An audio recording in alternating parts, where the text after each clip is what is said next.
Nashville Superspeedway is 1.3 miles of concrete that plays a tune all its own. No, it's not the blues, country, or jazz you can find downtown. Rather, it's the sound of V8 engines playing at over 160 miles an hour. In the past, double-duty drivers have choppered in to compete. Well, tonight, only 2 Cup regulars, and that has opened the door for an 8th, possibly first-time winner in the 21 races held here at Nashville Superspeedway. They all want one thing, and it's that Sam Bass design Gibson guitar. And we welcome you to NASCAR Countdown, presented by One Main Financial from the Nashville Superspeedway, where it is a very hot, humid day. And even now, as the sun continues to head to the west, it's pretty warm here. As you can see the cars down on the grid getting ready. And boy, the fans, they're the ones that have come out, have been truly loyal, and they are getting ready to support their favorite driver and trying to stay as cool as they possibly can. And there they are, some of the stands, and I think if we zoom in, we're going to find our own Jamie Little. How are you, Jamie? Hey, Marty, I'm doing great. We've been in the sun all day, and now all of these fans are in the shade. They are ready for some great racing action. We have a lot coming up tonight, some great storylines. You got to stay tuned, and we'll bring it all to you. Starting off, you know the Cup Series. All these guys are on vacation this weekend, but not 2 of them. Carl Edwards and Brad Keselowski, both here tonight. They want to take home yet another win. Together, these drivers have won a lot, and so has Kyle Busch. Last weekend, the monumental 100th NASCAR win, 49th in the Nationwide Series. He's not here, though. And that guy, Brad Keselowski, took home the pole today. Loves this racetrack, and he wants to get his 3rd win here this weekend. But perhaps this is an opportunity for Elliott Sadler, the points leader, to get his 1st win of the season. Or maybe it'll be a veteran driver, Kenny Wallace, a string of top 10 finishes, but has yet to get a win. Or maybe it'll be one of the young guns, Ricky Stenhouse Jr., looking for his 2nd win this year. And young Drew Herring in the 18 car. He took the keys this weekend, and he wants to put it in victory lane. But perhaps it'll be that guy, the man of the hour, Trevor Bayne, from right here in Tennessee. There is a lot to get to right here on NASCAR Countdown. All those drivers, of course, chasing that, the Gibson guitar, one of the most coveted trophies in all of NASCAR. Like we said, we're going to bring all the stories to you tonight, so let's kick it off and go to our own Dr. Jerry Punch. Thank you very much, Jamie. You know, when Trevor Bayne was growing up just down the road in Knoxville, Tennessee, he dreamed of making it to NASCAR's biggest stage. In the spring of 2009, his biggest break came right here at Nashville Superspeedway. It was only his 2nd nationwide start. He qualified on the front row alongside Kyle Busch, and suddenly a star was born. Then fast forward to this past February, and only his 2nd Sprint Cup start, Trevor pulled off one of the biggest upsets in NASCAR history, winning a Daytona 500. Now, 2 months later, he would come back to this racetrack in Nashville, start up front, lead the race, but he was hiding an undisclosed illness. He would end up in the Mayo Clinic for almost a month. Of course, and then in June, he got back in this cockpit right here and silenced the critics at Chicagoland Speedway as he charged from 31st spot to record a career-tying best 3rd place finish. Now we're back here at Nashville with Trevor. And Trevor, that journey has certainly had its ups and downs, but all along the way, this racetrack has played a key role in your career. What would it mean for you to be able to get that first nationwide win here in the home state of Tennessee? Man, that would be incredible. From getting my first start here with Diamond Waltrip Racing a couple years ago and qualifying out on the outside pole, man, this place has been great to us ever since then. We just haven't got that win yet. So I've raced at the fairgrounds and almost won there, and I've raced here a couple times and been close, but it'd be great to get it tonight here in Tennessee with all my friends and family and fans out here. So it'd be great to do it in Tennessee. Well, to do that, you got to beat your teammate. I know you have the same setup as the 60 car, and the question is, how do you beat Concrete Carl here on the concrete? Well, if anybody figures that out, I want him to come see me because he's really good at concrete, and we were talking about that earlier. Our setups are very similar. There's a couple differences, but we're pretty much exactly the same, so it's kind of on us tonight, and we'll see if we can figure it out and see if I can't learn from him, behind him a little bit here. We're starting 7th, which is like our magical qualifying position every week. We bet on it, or we don't bet on it, but we try to guess where I'm going to be, and we're 7th every week. So it's going to be crazy starting there again and seeing if we can't drive up to the front, see if we can't improve it by 6 spots. Hey, maybe a lucky 7 tonight. Hey, good luck to you. That's perfect. That'll work. Trevor Bayne starting 7th here in the home state of Tennessee. Now let's go upstairs to the guys who will make the call in the Music City. Andy Petrie, Rusty Wallace, and Marty Reed. And thank you, good doctor, and hello again, everybody. And boy, we got a great view from up here. Let's talk a little bit more about this track. It is so special here, 1.3 miles. Everybody loves coming here to race. Marty, everybody likes this particular track. It's solid concrete, 1.3 miles in length, and very, very smooth. And I went down to garage area earlier and asked a lot of drivers, what do they think of this track? And almost everybody says, we love Nashville, we love the surface. But Andy, one thing I've noticed, this is probably one of the smoothest concrete racetracks that I've ever run on, and a lot of these other competitors have ever run on. I never raced here, but I got to run a pace car around here a couple times, and man, is it smooth. Yeah, it is a very modern facility, beautiful facility when you drive in here, and it's going to get big tonight. The rubber's laid down nice. Goodyear brought a nice tire. It's going to be a lot of good racing on the track, and all these drivers are going to be gunning for that guitar. Well, the 18 car will be here, but it won't have Kyle Busch in it. It's got young Drew Herring. What do you think? I think Drew's going to do a great job. Last time he drove that car, Marty, he impressed a lot of people. Looked really smooth. In fact, in my opinion, he looked like a veteran. He looked like he's been doing it for a long time. It's going to be tough on him tonight because of the heat and the handling, but I think he's going to have a great run. And it is going to be a great opportunity tonight for other drivers. The numbers are in their favor to get their first win, the ones that haven't won. But they're going to have to go through 2 of the very best in this series, and that's Carl Edwards and Brad Keselowski, if they're going to get that win. If they get it tonight, they will have earned it. Well, and if you want to talk about how Nashville has been an opportunity race for a lot of first-time winners, we can show you just how many there have been in the past 20 races, as there have been a total of 7 drivers that have picked up their first wins, starting back in April of 2001 with Greg Biffle. He did it in his 10th start. Scott Riggs was the best. He did it in his 7th. And there's the list on down through to Brad Keselowski picking up his first back in June of 2008. Here's another guy who could be picking up that win tonight, as Vince Welch is caught up with the man who's going to start on the outside of the front row. Terrific starting position for Stephen Wallace, starting second, and a little bit of a surprise because they really struggled in practice on Friday, made some major changes to the car from a setup perspective for today.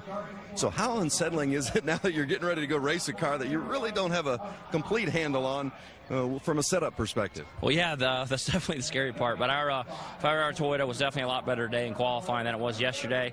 We unloaded and we struggled with the thing a lot, and we changed some stuff from the first practice, second practice, made it a little bit better, and then Doug Randolph and the guys changed a lot of stuff from the second practice to qualifying. So I really don't know what I got, but it was a good qualifying, position for us, and we just got to keep the thing up front, keep good track position, and you never know, man. Just got to stay up the racetrack and hopefully come out here with a good finish. At least you're going in the right direction, that's for sure. Let's go to Dave Burns.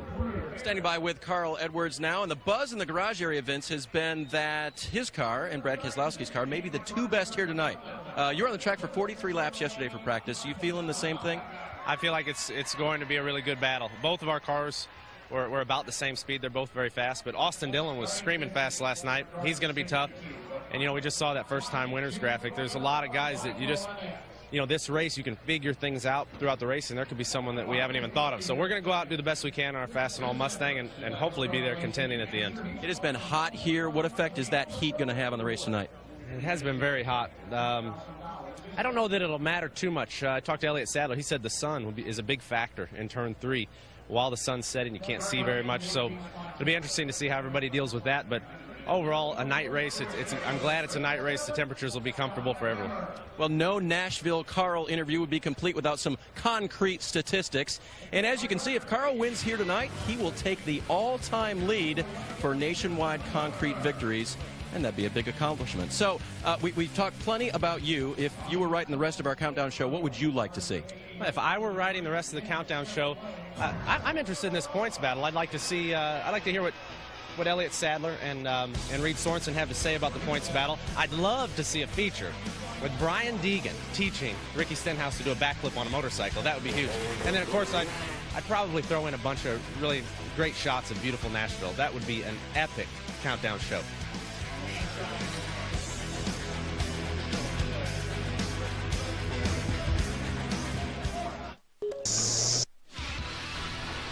NASCAR Nationwide Series Countdown, presented by One Main Financial. Your needs, your goals, your dreams. and in part by Nationwide Insurance. Enter this code at codespotter.com for a chance to win one-of-a-kind NASCAR VIP experiences. And back here at the Nashville Superspeedway, where Countdown, presented by One Main Financial, continues. We're getting ready to go green in the NASCAR Nationwide Series. You know, last week, if you were with us, it was hot temperatures as the temperatures rose outside the car. Yeah, at the flat half mile at New Hampshire, the tempers did flare. We saw quite a few incidents on the track. And this track here today is a little bigger, but I still expect to see some of this carry over into tonight's race. Well, what was really interesting was that Jason Leffler, when he got out of the car, he made mention about the fact that this really hurts him in the wallet in more ways than one. He explained. Fingers to point or just a racing incident? I don't know if it's a racing incident. I don't know who to blame for. I'm going to figure it out, though, and it's cost me money sitting in the garage. It's going to come back around, you know. Well, the big question is do you think this is going to carry over? Well, I don't think it's going to carry over. I really don't. I mean, these guys have got to race with each other every single week, Marty. They can't carry a grudge from week to week, and if they do, it's going to come back to bite them. It will cost a lot of people a lot of money, owners and themselves, when NASCAR finds them, so they better watch your P's and Q's. Well, one thing that Jason Leffler's talking about is that Steve Turner incentivizes his drivers. They don't get paid if they don't finish in the top 10. And when they're in the garage, they don't get paid. So that's why you see those guys racing so hard for those top spots. Well, if the tempers going up, we've got another great night in store, because here's what it has been all weekend. In the 90s, it's 92 right now. Track temperature is down to a comfortable 124. It's going to be extremely hot in these race cars, and it's going to get, like you say, up to 130, 40 degrees inside. Even though the sun's going down, it's going to be tough on the drivers tonight. The other thing that's going to be tough, the concrete. Let's go to the Craftsman Tech Garage. Tim Brewer can explain why. When you come to Nashville, Tennessee, it's a concrete racetrack. You look out there and it's really gray, but as the cars go out and run more laps, imagine this file's a racetrack. You go out and you literally rub the rubber down into the racetrack. That changes the handling characteristics of the cars. The challenge for the crew chief, keep up with those changes all night long, give you an opportunity to win the race here in Nashville.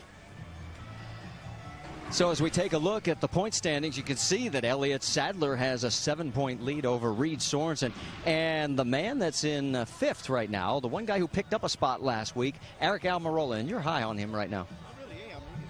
Eric Almirola has just had an incredible few races here. Did move up a spot in the points. Still a good ways out, but he's really on the upswing. I talked to his crew chief, Tony Uri Sr., and they have really started to get on the same page on what they need in that car to make him successful. So I'm looking for a good race tonight. We saw him last week run pretty well. I think he's going to carry it into tonight's race. He's going to be our in-race reporter. If you want to ask him a question, you still got time to submit it. Just go on to ESPN.com, search in-race reporter, and who knows, he may answer your question just a little bit later in our broadcast. Let's talk to a man that's a little higher up on that point scale. How about second place Reed Sorensen? How about it, Vince Wells?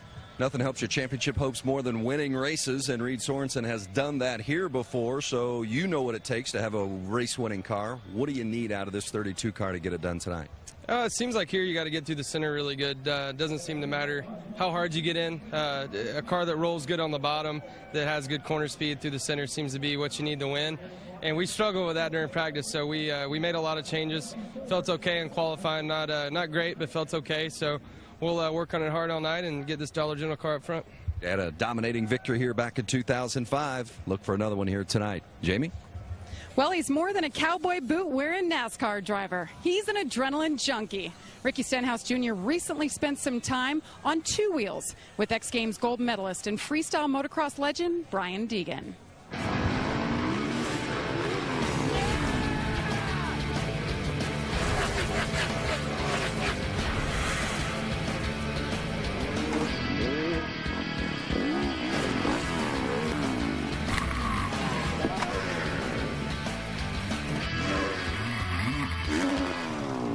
Hey, I'm Ricky Stenhouse Jr., driver of the number 6 Roush Fenway Black Angus B Ford Mustang, here at the Metal Militia compound with Brian Deegan.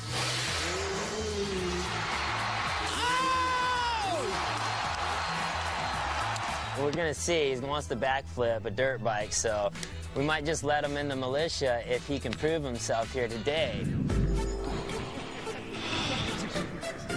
So we're here at the foam pit, and we put up the super kicker ramp. It's actually one of the steepest ramps, so kind of naturally sends you off into a flip, but it's probably best to go and just jump the thing and kind of feel it out, jump in the pit. I mean, what's it look like to you from here? Looks pretty straight up to me.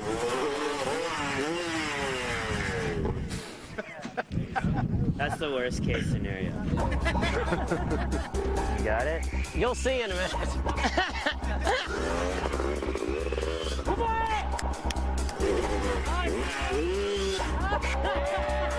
A little more gas. There you go. I think he's got it. I'm not worried. And then go, and at the top of it, yank, gas, and then it goes, I'm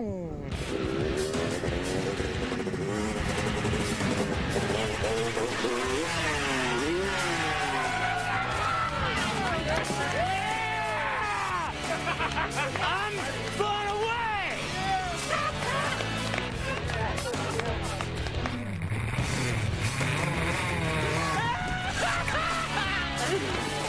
Well, I'd have to say, after today, you officially got a spot for you on the team, but we might have to make your bill a little flatter. A little flatter. Maybe turn a little bit to the side. There we go. All right.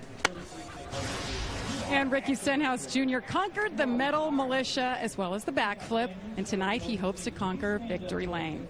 Well, speaking of backflips and adrenaline, next weekend is Pastranathon. Travis Pastrana will compete in 3 different events at X Games. You see their Moto X best trick. He is going for the first ever 720 on a dirt bike. People, that is 2 complete rotations in the air, and he must land it and ride it out. No, by the way, on Saturday, he'll be making his NASCAR Series nationwide debut at Lucas Oil Raceway. We'll have it all covered right here on our family of ESPN networks. Our countdown to green continues here at Nashville, where Music City turns into Motor City tonight. And coming up, the band 3 Doors Down will join us right here.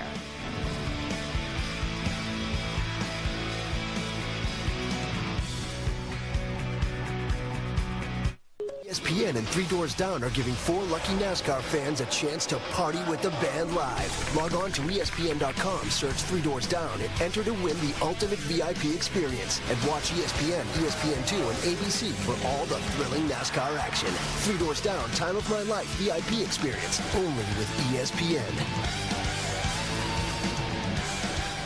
And welcome back to Nashville Super Speedway. Our pre-race coverage is brought to you by One Main Financial. Well, we told you going to break, we'd have these guys 3 Doors Down joining us, and you saw there the promo. Very cool, giving away all access. So much fun for 4 fans to come see you guys in concert. Brad, tell me exactly what they're going to get when they win this. Well, they'll get a signed guitar. They get VIP passes to the show, backstage, dress room, have their own space to hang out, and they'll be guaranteed a good time, I promise you. That's great. I'm sure you guys will be playing some songs from your new CD that dropped on Tuesday. You guys have been super busy, yet you came out here in 100-degree weather to watch this NASCAR race. Anything for NASCAR. We love being at a race. We love it.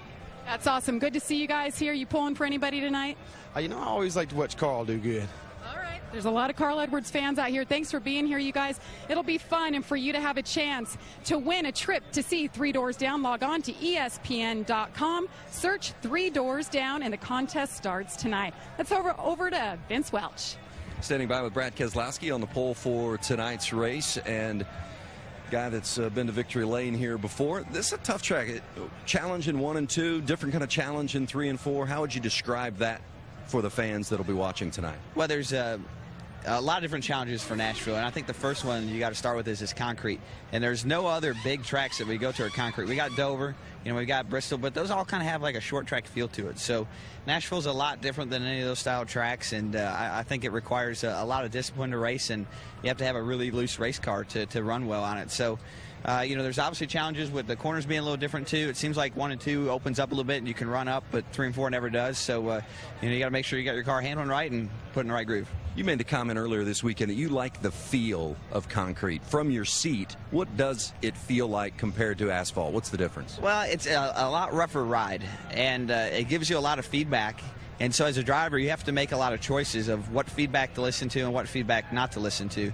You know, the way concrete is done, it's done like your driveway. It's done in like, 8-foot, width. So you run over those seams. And when you're going 160, 180 mile an hour, or 180 mile an hour like you're going here at Nashville, you cross those seams very fast. So it becomes very difficult to get a read for your car, and you've got to pick out, well, was that the seam, or is my car really loose? And you have to really kind of filter that information. And it seems like Carl and some of the other guys that run really well here do a good job at that. You do it pretty well, too. He's a 2-time winner here at Nashville. Brad Keselowski. Doc? Well, our next young man we're going to talk to is already a winner here at Nashville Superspeedway. That win coming last night, where he led 4 times for 56 laps en route to what was his 3rd career. Yeah, he's a new guy. He's a young guy, just learning to celebrate, and he got stuck in the grass. But he was celebrating in victory lane, picking up his 3rd NASCAR Camping World Truck Series win. And 21-year-old Austin Dillon is the grandson of Richard Childress. And, of course, he's driving the 33 car owned by Kevin Harvick. So, Austin, which best describes the game plan tonight? Is it the Harvick hustle, where you go to the front as soon as possible, or the Childress chill, where you take your time and patiently make a move? I'll take it either way I can get it. I just want to thank Delana and Kevin for giving me this opportunity, Ream and Chevrolet. These are great race cars, and I just want to go out there and do it justice tonight. I think we got something for them. I really don't know how we're going to be in the long run, but we have a long night here. We'll adjust on it and get it where we need to be at the end. Hey, good luck to you. Thank you. Austin and others will be battling to win this very special trophy. That is a special Sam Bass custom-designed Gibson Les Paul guitar, being valued at over $25,000. What better way to remember a special night here in the Music City? Back with more music and NASCAR in a moment.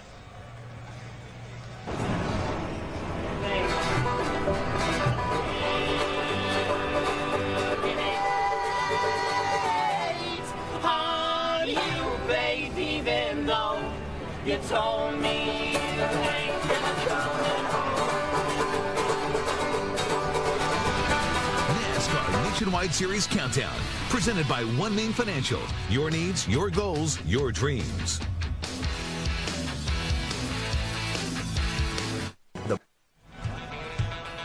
Beautiful but hot Nashville Superspeedway. These teams and drivers have endured 2 days of record temperatures here in the Nashville, Tennessee area. And now the sun is setting, and they're getting ready to go racing down here. Elliott Sadler is getting ready to go racing here. Son Wyatt is going to have to leave here in a little bit, I do believe. But Elliott, you told us on NASCAR Now today that you thought leaving here with a poor finish really put some urgency in your number 2 team. What was the biggest change taking you from 6th in the points up to the lead? We learned what not to do really here the first time that we came. We tried some things that didn't work out for us, and we met that Monday morning, and Kevin and Delane are so dedicated to this race team, and the money and the time and effort they put into it, and just follows all the way down through the shop. Just came up with a different package, different idea, and ever since then we've been on a good roll. I think averaging like a 6th place finish, for the next couple of races. So everybody on this One Main Financial team really did a good job of rebounding from this race, and we're back up here with the points lead coming back to this track, and we'll do a better job. Elliott ran the truck race last night. He also ran 2 races in April. Now you've got some experience here. Do you feel comfortable here at Nashville, comfortable enough to win?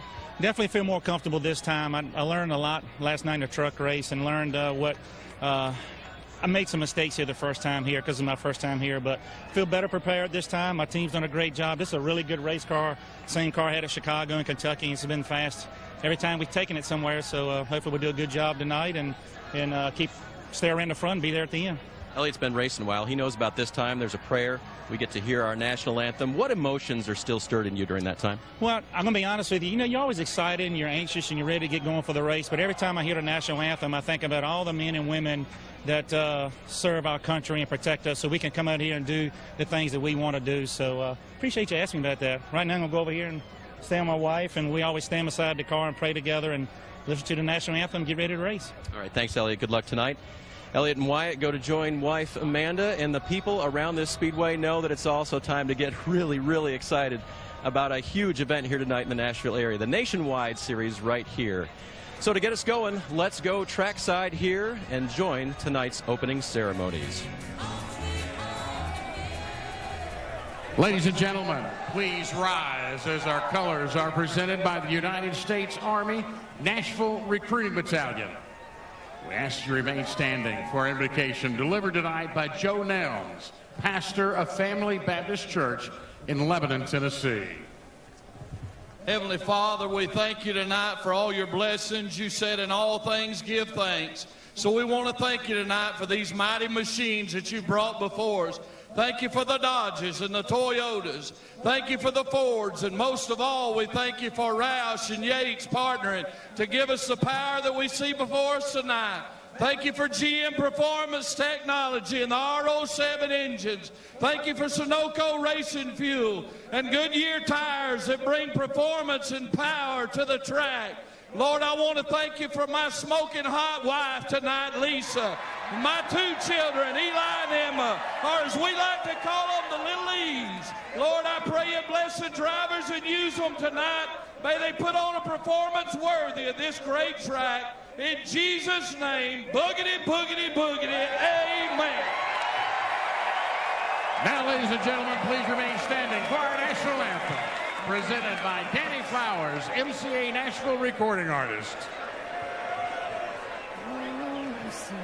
Can you see by the dawn's early light what so proudly we hailed at the twilight's last gleaming, whose broad stripes and bright stars through the perilous fight o'er the ramparts we watched were so gallantly streaming, and the rocket's red glare, their bombs bursting in air, gave proof through the night that our flag was still there.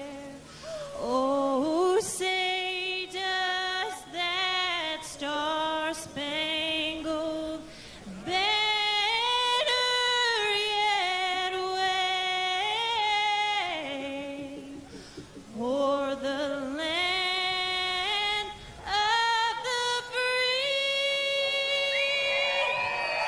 and the home of the brave.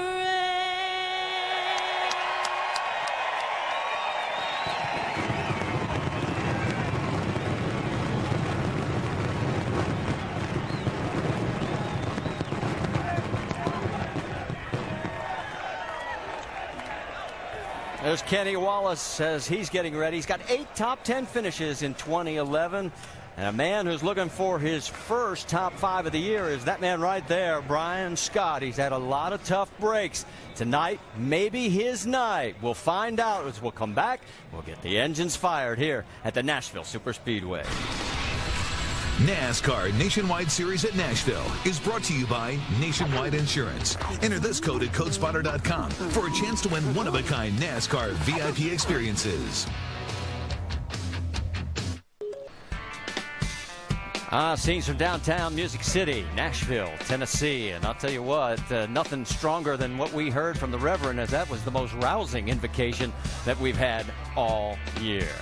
Back here at the Speedway, let's take a look at how hot it really is, as all weekend long it has been in the 90s. It's a cool, sultry 92, and the track temperature's down to 124. It will drop, but it's never going to get below 85 throughout the course of this race tonight. So let's talk about the old adage. You qualify well in the day. That means usually if you run in the night, you're not going to race as good. But you don't necessarily agree with that, do you? Well, I mean, if you can look at qualifying, it takes a totally different setup to qualify fast on cool tires and the grill all taped up than it does to run, say, with 40 laps on the tires and the grill wide open, as we'll see later on tonight. But, you know, this track is concrete. It doesn't change a whole lot as the race goes on other than the rubber building up, and that's what the crew chiefs will have to keep up with, is how the track changes when that rubber does build. Keeping up with it, I mean, you hit the nail on the head there, Andy. In my opinion, I mean, whoever starts the race and runs hard in the front in this heat generally goes to the back or has a problem. But I don't think tonight. I think the guy that's going to win this race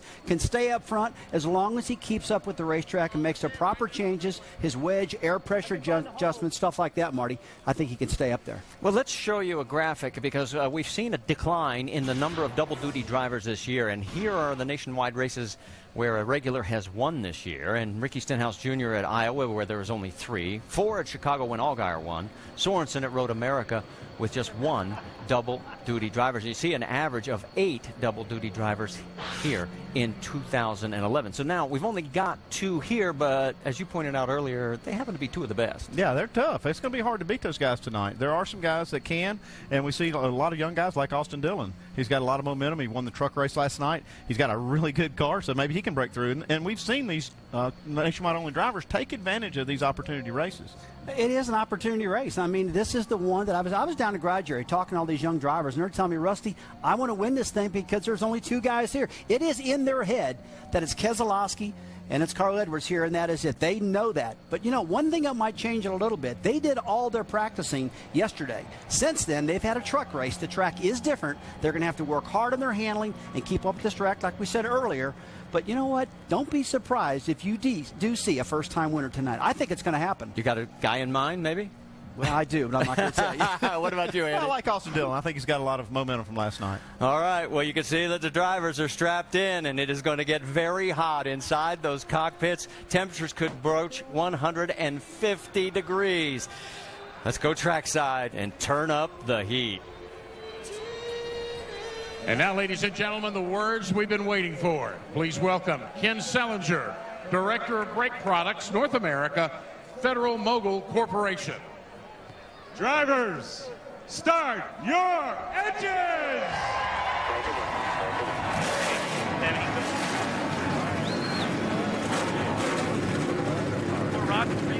I do, gotcha. Hey, Elliot, car 62 is in that pit stall that we're talking about. Okay, that pit orange is a 7 is behind us, not the 70. All right, then. So the engines come to life on the 43 cars that will be in tonight's race, and there is the 88 of Eric Almirola. He is going to be our in-race reporter. He's going to start 12th in the race.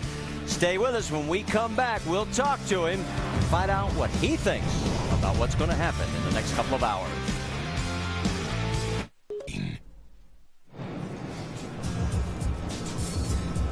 Back here at the Nashville Superspeedway, where the cars are just rolling out onto the speedway. And across the top of your screen, you'll see our starting field. We can tell you Brett Rowe was the only car not to make the 43-car show. And Mike Harmon in the 74 unapproved adjustments, he will go to the rear of the field. Our in-race reporter, as we mentioned, Eric Almirola, starting 12th. Let's talk to him, Rusty. Eric Almirola, Rusty Wallace, ESPN. You got us? Yep, I got you, bud.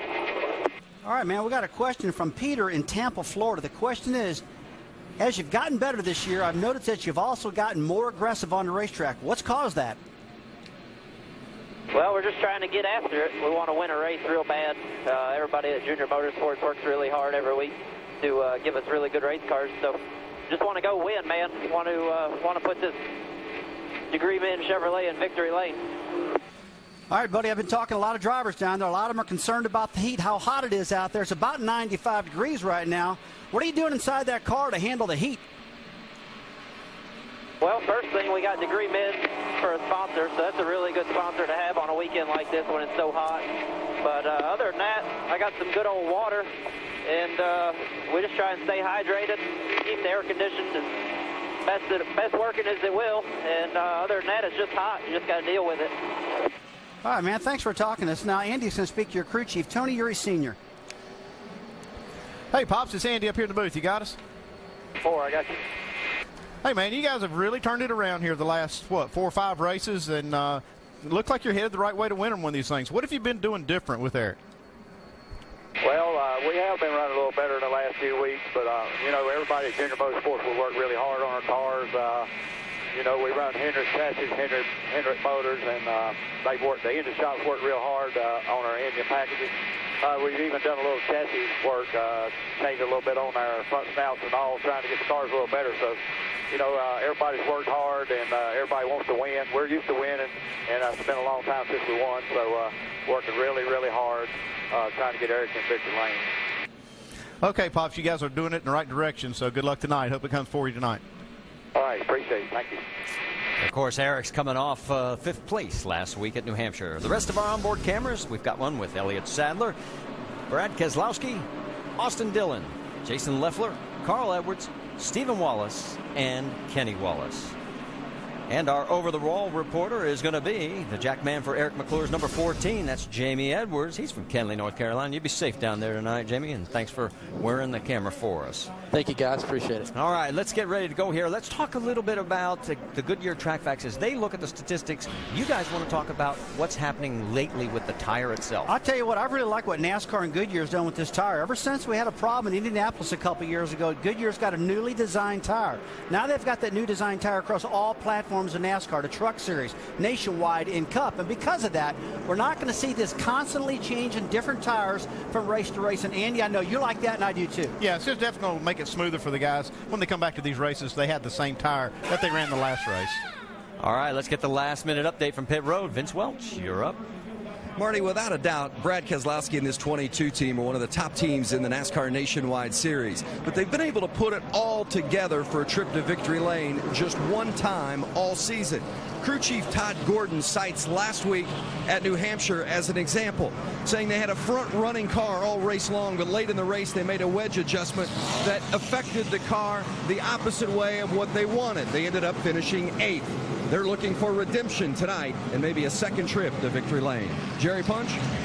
Folks, here's a clue. If your nickname has the word concrete in it, you might be pretty good here at Nashville Superspeedway.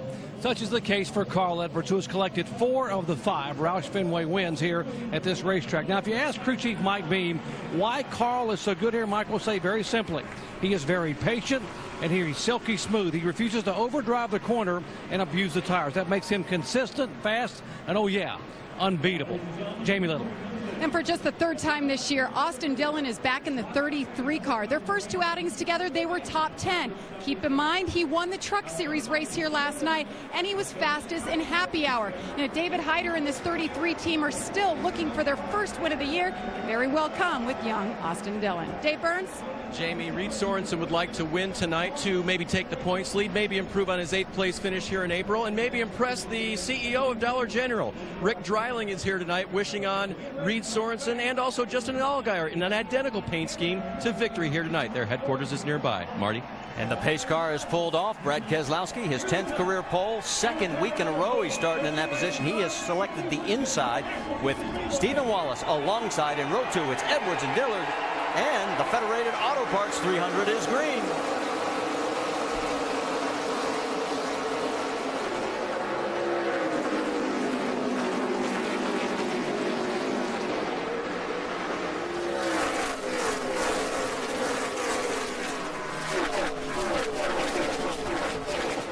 Down the back straightaway into turn number 3. It is Keselowski, and already Stephen Wallace has fallen back, and he is in jeopardy of losing and going back to 4th position as he's got Elliott Sadler on the high side.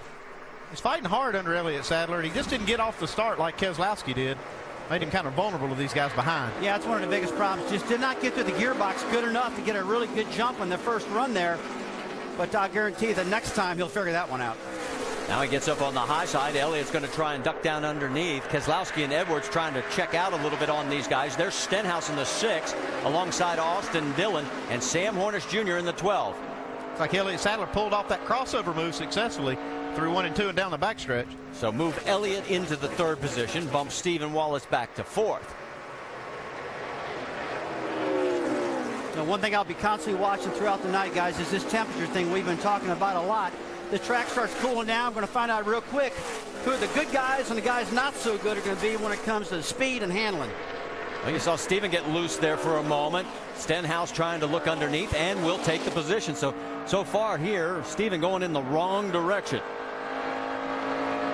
You guys just got to settle in a little bit right now. Is what they're doing now, Marty. It's just they haven't practiced on this racetrack since the truck race last night.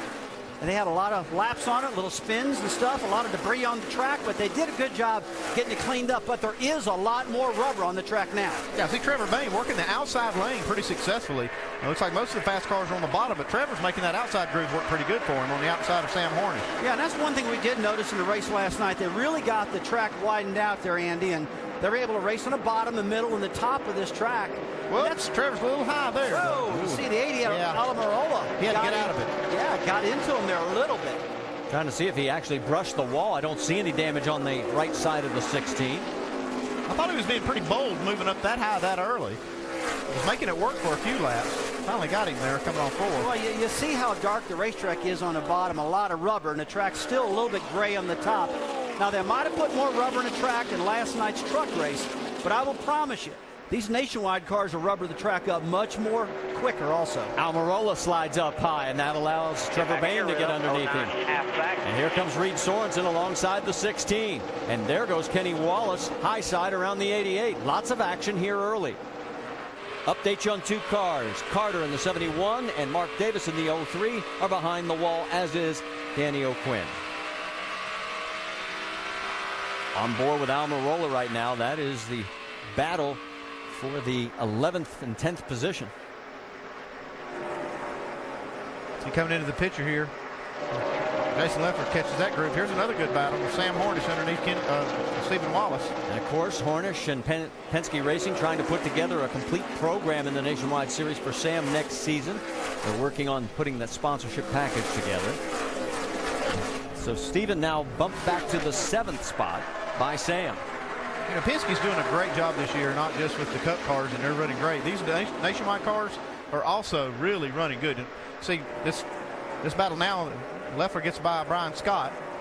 And that is for 12th. To get back to Penske, they've really done a good job. You got that 22 car of Keselowski out there, finally now able to put together cars that can win races, and he said on the last 2 poles, so they've really turned the corner. Talk about turning the corner. It's a good point there, Andy. The 11 car right there, Brian Scott. This is a fellow who needs to turn a corner. He's got a fast car, and I've seen him run really good a lot of times, but for whatever reason, late in the race, and got to get himself in a couple crashes, some problems like that. But look, I know he can get it done. He's a good little hot rod driver, I call it. But he's just got to settle down late and bring this thing home.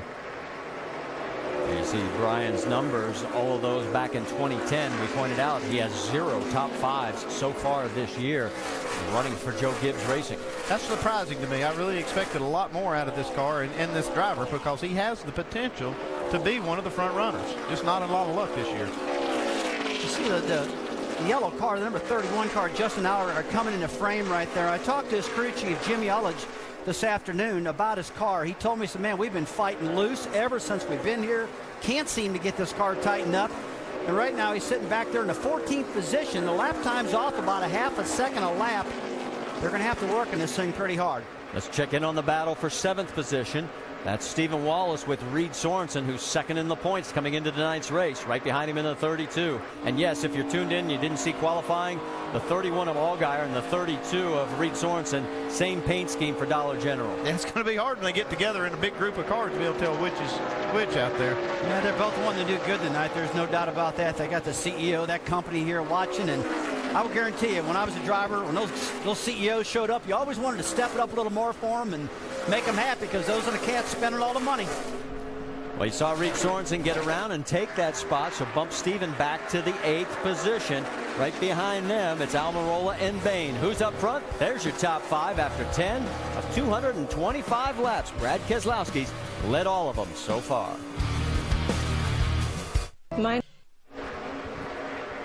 Welcome back to the Federated Auto Parts 300. Make sure to go to NASCAR.com for all your latest NASCAR information. And as you can tell, the lead battle has heated up.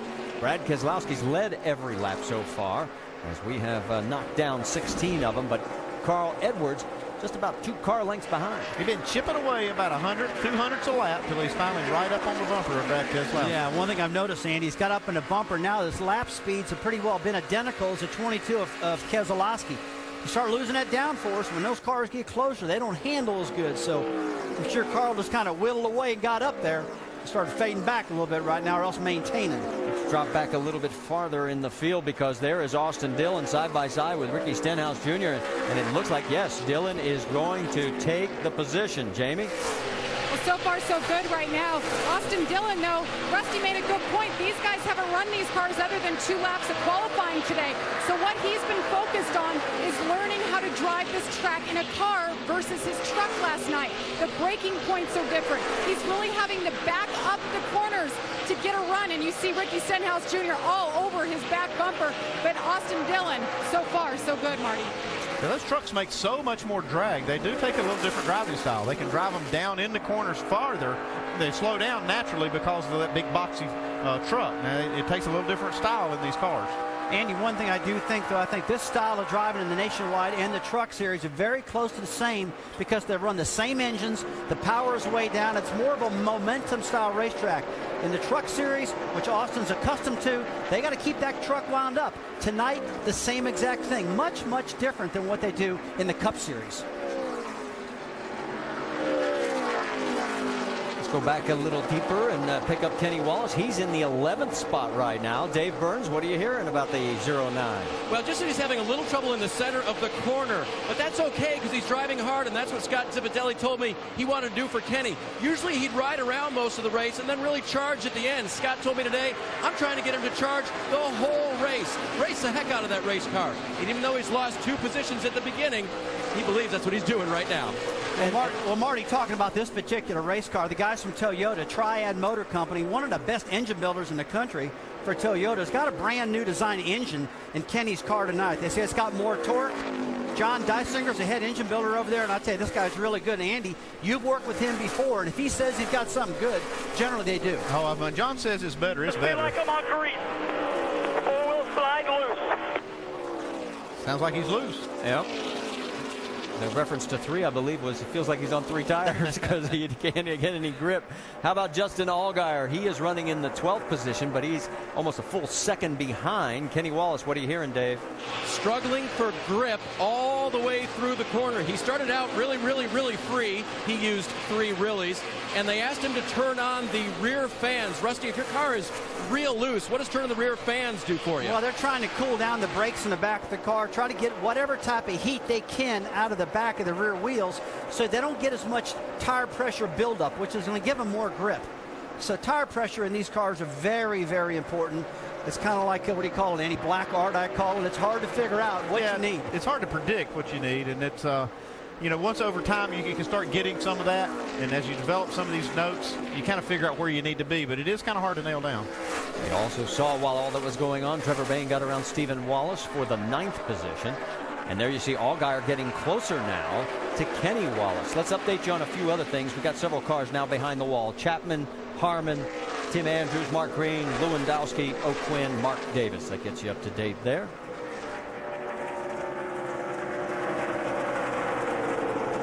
Battle has sort of settled down for the moment. Brad Keselowski has opened his lead up to a half a second. Vince, what are you hearing? Keselowski says the car is a little bit too free on the center off, says it could be a little bit tighter there. And also getting some help from his spotter, Joey Meyer, in relation to where Carl Edwards is running and where Brad is running. He's able to run a little lower in all the corners, both sides, to catch you. You're able to pull him off of both corners, but he's able to gain into the center. Todd Meyer, the spotter for Brad Keselowski, just told Keselowski again that Carl Edwards had made an adjustment to his line. Always in communication as a team. All these cars makes a big difference when you're getting that help from upstairs. Doc? We told you that Carl Edwards is trying to be very careful and very patient. He said the one thing that is key here to having a good race car all night is not driving in the corner and abusing that right front tire. If you abuse the right front tire and drag the left front tire, your car's just going to go away. That's why they took some nose weight out of this car from what they had run back in April to try to take care of the front tires. Here's the only problem with that is that early on when the tanks are full, the car is a handful, gets loose going in the corner. Marty. All right, well, the 2 Cup regulars running first and second, and there goes the 31 of Allgaier getting around Kenny Wallace for that battle for 11th position. So while they continued their battle, Keselowski and Edwards, Carl with 4, Brad with 2 wins. They've won 6 of the last 10 Nationwide Series events here at Nashville, and everybody's chasing them right now. It's hot. ESPN's coverage of Major League Baseball continues on ESPN tomorrow and Monday night. First on Sunday Night Baseball at 8 Eastern, the Braves take on the Reds. And then on Monday Night Baseball at 7 Eastern, how about those Pirates facing the Braves? Major League Baseball on ESPN Sunday and Monday. Both games available online at ESPN3.com. You're riding on board with Austin Dillon right there. Or now that's Brad Keselowski. It was Austin Dillon for a second. And Brad is our race leader by 1.1 seconds over Carl Edwards, so he has started to open up a bit of a gap on him. There was about 0.4 of a second when we went to commercial break. Behind Edwards, it's Elliott Sadler in third, Dillon in fourth, and Ricky Stenhouse Jr. rounding out your top 5. A total of 28 cars on the lead lap. Right now, checking in on Michael Annett, as Annett is running in the 13th position. And of course, the news generating around Michael, other than the fact he's finished in the top 10, 5 of his last 6 races, is that there has been a conclusion to his DWI charge. He's on 2 years probation. Cannot drive for a year, although he can get his driver's license back for limited use if he wants to appeal on that in 45 days. And also from the standpoint of your position and NASCAR's, those folks at home may be wondering, well, if you can't drive on the streets, well, NASCAR does not require a driver's license to be on the racetrack. But you had put in a no-tolerance policy yourself on this situation, Rusty, and he's lived up to everything. He really has. This has been a life-changing experience for Michael, and I'll tell you what, he's doing a great job. He's helping a lot of people right now. He's learned to understand alcohol. And I'll tell you, it's really showing behind the wheel of this car. He's been driving this thing so good, a lot of top 10 finishes, and trust me, he wants to do the right thing. He knew he made a mistake. He's trying to make up for it, and he really feels bad about it. And I'm really proud of what he's doing. I mean, he's having a really good run the last month and a half, and he took what he did wrong very, very serious, Marty. He feels very bad about it. He's trying to prove everybody that he's a great driver, and I'm happy for him right now. Jamie, what are you hearing about the race car right now? Well, and Ricky Byers is the crew chief for Michael Annett. They've been working together about a month and a half now, and he said he really sees a difference in Michael, both on and off the racetrack, just through everything he's been through off the track. But right now, he's saying his car is getting just a bit tight center off. They haven't been happy with it all weekend long. This morning, his crew chief made a page full of changes, try to get them in the right direction. Remember, they have 5 top 10 finishes in the last 6 races, Marty. Running 13th right now, but he's 22 seconds behind the race leader. And as we take a look at how good he has been lately, as you see in the last 7, he has a total of 5. This is at 9.9. And Ricky Byers, the crew chief, and no DNFs. And we're coming back to Nashville.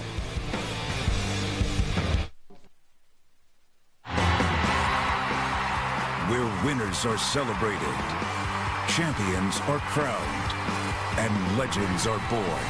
Home of the biggest events in motorsports, ESPN and ABC.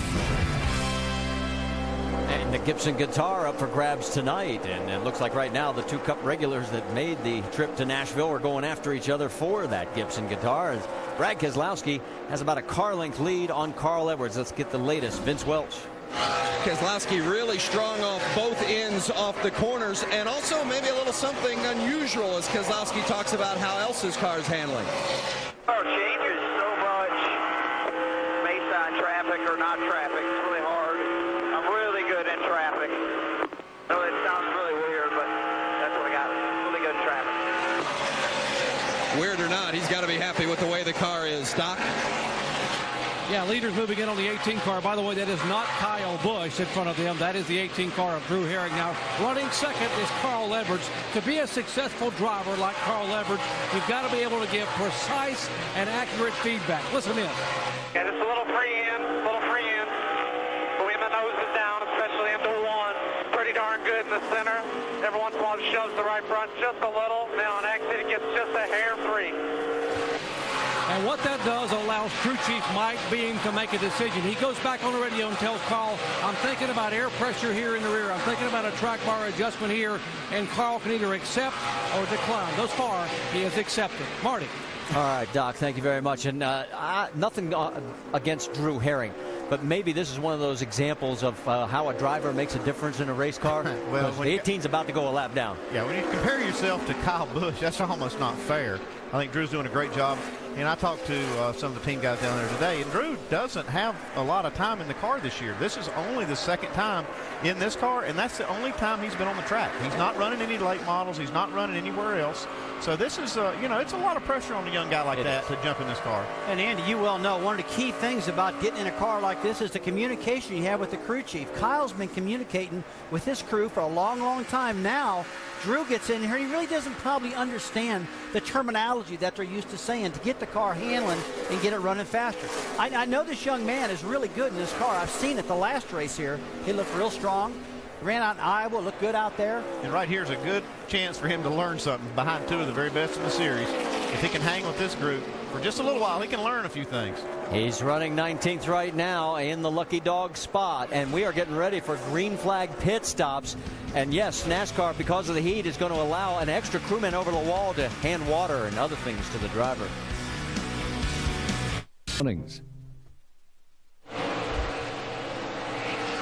First cycle of pit stops have started here at the Nashville Superspeedway. Reed Sorensen, championship contender, the first one to bite here on lap 53. The team is checking over the tires just to see if there might have been an air pressure situation for him. The car was really free off of turn 2 for him, so they were definitely going to take the air pressure down, but we'll check and see if there's anything else going on with the 32. This was about maybe 7 laps early, guys. Well, when it's early in the race and you got a problem or suspect a problem, you don't want to wait and say, oh yeah, that tire was going down, and it goes flat and hit the wall. So good heads-up move by Reed Sorensen, getting that thing to pit road early. Well, Sorensen is now a lap down in 28th position. He surrendered 9th. There you're looking at the race leaders. We talked a lot about Brad Keselowski and Carl Edwards. 7 seconds behind the race lead is Elliott Sadler in 3rd. Let's get up to speed from Vince Welch. The 2-car of Elliott Sadler running 3rd says he's on that right rear just a little bit too much, and the car is a little loose off. Remember, he's a veteran racer, but this is just his 2nd time here at Nashville. They finished 13th here in April, and the Nationwide car said he felt like he was lost. Feels a lot better today, but they're still working on the car. Jamie? And his teammate, the 33 of Austin Dillon, saying he's too loose at the beginning of the run. He needs some help, but he is figuring out the lines. He just needs his team to go to work. Dr. Punch? Yeah, Ricky Stenhouse said that he has been free on entry, although the shade now over turn 2 has helped that a lot. He said, but now he's developing a push, getting tight, coming up off turn 4. No side bite at all in the 6th car. Marty. So that's our first Nationwide Insurance up to speed for the evening, and gets you caught up on some of those cars that are just behind the 2 that have basically been in those positions for the 56 laps that we've knocked down. Yeah, Marty, I'm thinking right now that these guys are going to start hitting pit road around lap 60. Me and Andy are kind of guessing up here. It's 57 now. Some of the back markers are hitting pit road right now, but about any time we should be seeing some pit stops and all heck breaking loose here shortly. Well, we can tell you one that made a pit stop was Mike Bliss in the 19. He also had a commitment violation, so he now finds himself 3 laps down in 32nd position. Meanwhile, look at the traffic that the leaders are having to cut their way through. They have really been dogging each other, though. Carl Edwards haven't been more than hardly a car length behind Brad Keselowski the whole race. These guys are really equally prepared cars, and looks like Carl following the 22. That you just can't seem to get around him, Andy. I think if he ever got in front of him, he could actually drive away a little bit. Carl looks like he's got a little better car, but when he gets behind him, it looks like the front end starts pushing. You see him now trying to find a different lane, trying to get some of that clean air we talk about all the time. There he goes. On the left side of your screen, Justin Allgaier, Dave. Allgaier gave his tires a personality. He said if you aggravate the right rear, you pay for it for about 3 laps. Air pressure adjustment for sure. The car very aero-tight. Jamie. And Stephen Wallace said he's just a little bit loose where the sun is still shining. The car's getting better track bar down. 4 tires, fill it up with Sunoco fuel for the 66. Marty? The sun will set about 8 o'clock local time as Stephen Wallace goes back out onto the racetrack. And you noticed on the right side that Carl Edwards, once he got past Brad, opened up about 3 car lengths. Several other cars coming in. Here comes the 12. Vince, we'll send it you. Sam Hornish Jr. running that Penske machine. 4 tires, Sunoco fuel, an air pressure adjustment, track bar adjustment as well. Car has been tight so far here in the early running. The 16 car of Trevor Bayne is coming in as well. Bayne has been running in the top 10, says he's losing the nose, and if he tries to correct it, it steps out off of turn 4. Jamie. And at 33, Austin Dillon is in. These are his truck guys going over the wall for him. They took him to victory lane last night. 4 tires are going to tighten him up with a track bar adjustment down and an air pressure adjustment as the jack goes around to the left side. He said he's figuring it out. Let's go up to Doc.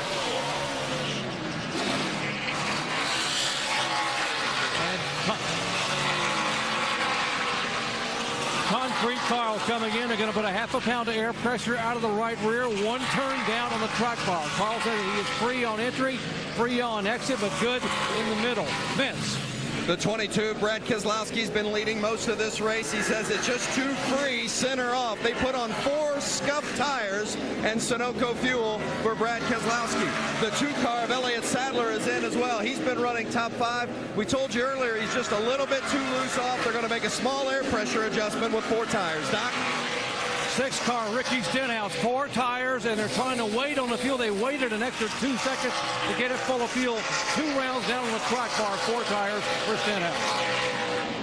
So we have been lean, mean, and green for all 61 laps that we've completed. There is the 0-1 of Mike Wallace as these stops continue, and we can tell you that Carl Edwards, through the cycle, comes back out with the race lead. Brad Keselowski right behind in second. In third, it's Sadler.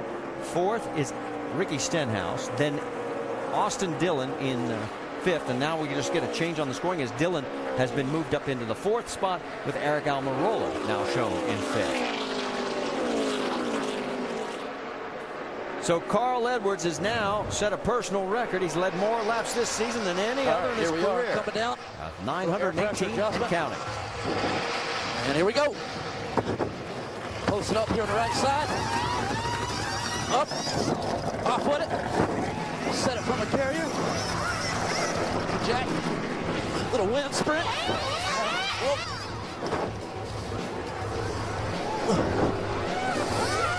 A little trip up. Got our tire here. Well, here at the Federated Auto Parts 300, we're racing on concrete, but 1904, they raced back at the old State Fairgrounds. The first Cup race was 1959. Some of the biggest names in the sport raced here and won here. 42 Cup races were held from 59 through 84, 9 nationwide races, and I think our own Rusty Walsh, you run an ASA race. Oh, man, I tell you, that was a fun racetrack. I'll never forget racing there. Just one of my favorite places. It was, down home racing. And heck, back then they had trophy girls, too. I mean, look at all that. Darrell Walters, look at Richard Petty, and all them guys were racing with those trophy girls every time they won. Got a big old hug. Well, what a neat place. Carl Edwards is your race leader. Brad Keselowski is 2.3 seconds behind. Penalty for the 38 of Jason Leffler as they had too many men over the wall. He's a lap down. And problems for the 32 of Reed Sorensen. Dave? Marty, it's not a good moment right now for Turner Motorsports. As you mentioned, a couple of problems. There's a battery that mechanic Jay Lupo is getting ready to put in that race car. It's got a voltage issue. Listen to the radio. Battery. I told you guys yesterday. We got battery. It's the battery. It's the battery. Get a battery ready, guys.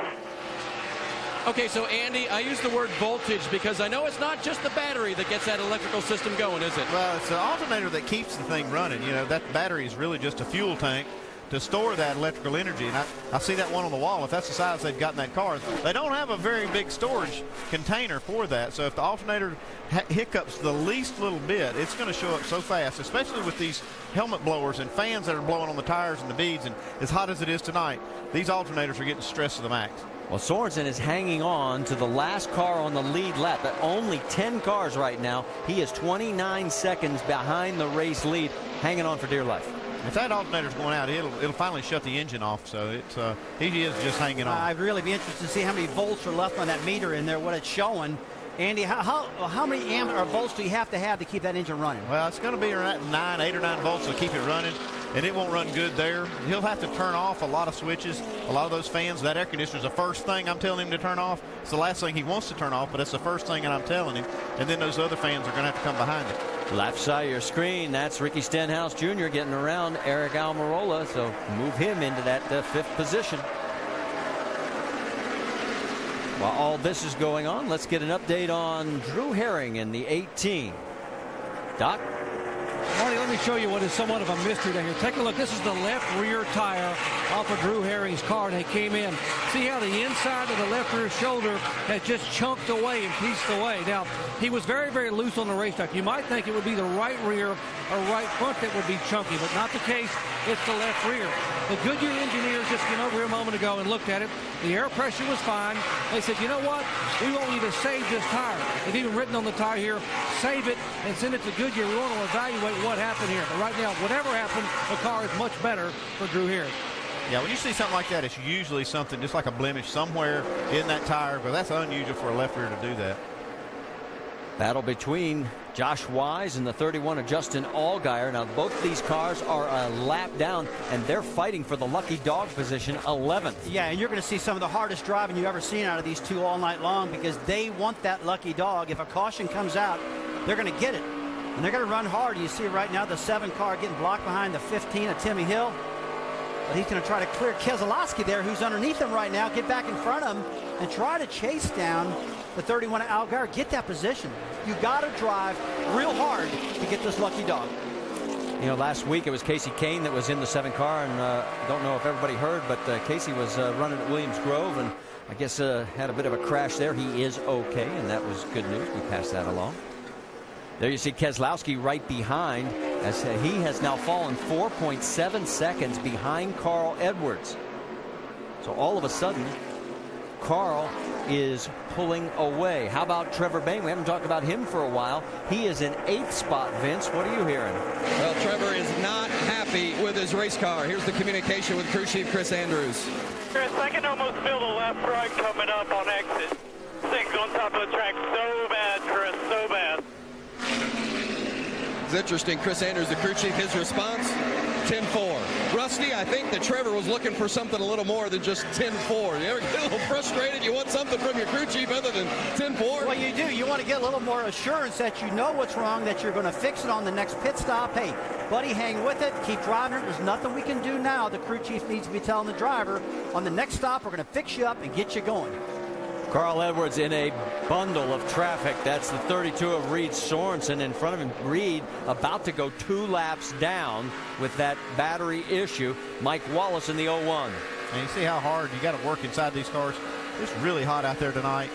Carl, I don't think Carl even uses a cool box. He has a little blower that blows air through that hose into his helmet, but it's not an air conditioner, so it doesn't draw a lot of amps like some of the actual air conditioning units do that blow that air in there.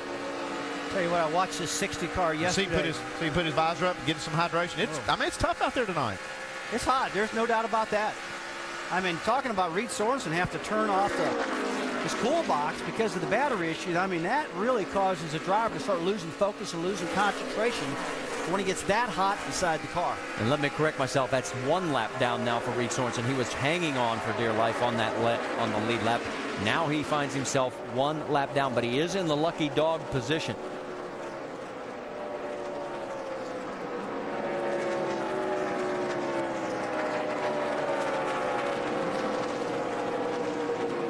Well, you see how far back Brad Keselowski has dropped as he's about to go around Josh Wise. What are you hearing down there, Doc, on that 7? Well, Josh Wise, the car just was tight early on, and now they've made an air pressure change. It's still tight in the center of the corner. But, you know, Josh Wise is the 5th driver to drive that car this year, along with Ron Fellows, Dale Earnhardt Jr., Danica Patrick, and Casey Kane. All 5 of those drivers have logged top 10 finishes. But guess what, guys? Coming up at Watkins Glen, you know who's going to be in this car? How about 5-time Sprint Cup champion Jimmy Johnson is going to drive this car at Watkins Glen, and there's a good possibility they will have Jamie McMurray in this car late in August and early in September. We found it. Okay, we've got our first caution of the evening here on lap number 82, as there is debris on the racetrack, so that is going to slow things down for the first time tonight. That's big news. Jimmy Johnson going to be in a nationwide race? Hey, that's going to be cool. Guess he wants that extra practice, huh? He's going for the championship, and you know that team always turns it on when they get in the chase, and so I like this idea of him doing that. All right, what an opportune caution for the 32 right there, Reed Sorensen. He will get the lucky dog. That'll get him back on the lead lap, and he's going to get to go to pit road and work on that battery. They've got some work to do, and that's the thing. They get this lap back, and it depends on how well they do their job down here to try to fix the issue. About the only thing they can do if this alternator went out is just keep putting batteries in it. They'll just have to change that and hold on here for a little longer. Well, we used to call it a lucky dog. Now we're calling it a free pass. Now that cat right there, he's a lucky dog now. Getting that free pass. Moving around. And a battery. Started moving up and down. Like half a straighter would go back up, and then it would be, back down to 10.5 volts for 3 laps. All right. We only get 1 opportunity to pit when you're the lucky dog. So we're going to try to change tires and battery all at the same time. So as you said, the pressure is going to be on the crew when they come to pit road. His teammate Jason Leffler right there in the 38. He is actually 2 laps down in 20th position. Yeah, he had to make a pass-through penalty during that round of green flag stops. So that's put him back another lap. So Carl, the first car to make the turn, and there comes Brad Keselowski right behind him. And we'll have our first round of caution pit stops here on lap number 83. All right, let's send it down to Dr. Jerry Punch. 60 car of Carl Edwards, and this yellow flag might have been a brake call. Said, I think I might have had a tire going down. Guys, check it when you take them off. They are going to go down another round on the track car. 4 tires for Carl. Vince. The 2 car of Elliott Sadler really likes the side bite he got on that last stop. They're going with 2 tires in Sunoco fuel. The 22 of Brad Keselowski said that last adjustment made the car even more loose. So they're going back on the air pressure adjustment, making a track bar change in 4 tires. Well, the race off pit road, and take a look. Elliott Sadler, remember the truck race last night? Austin Dillon took 2 tires late. They're trying it early here, and it pays dividends as they pick up 2 spots. Dillon picks up 1 spot as he also takes 2 tires, as did Almirola Stenhouse Jr. And stay with us. We'll reset it to go back to green.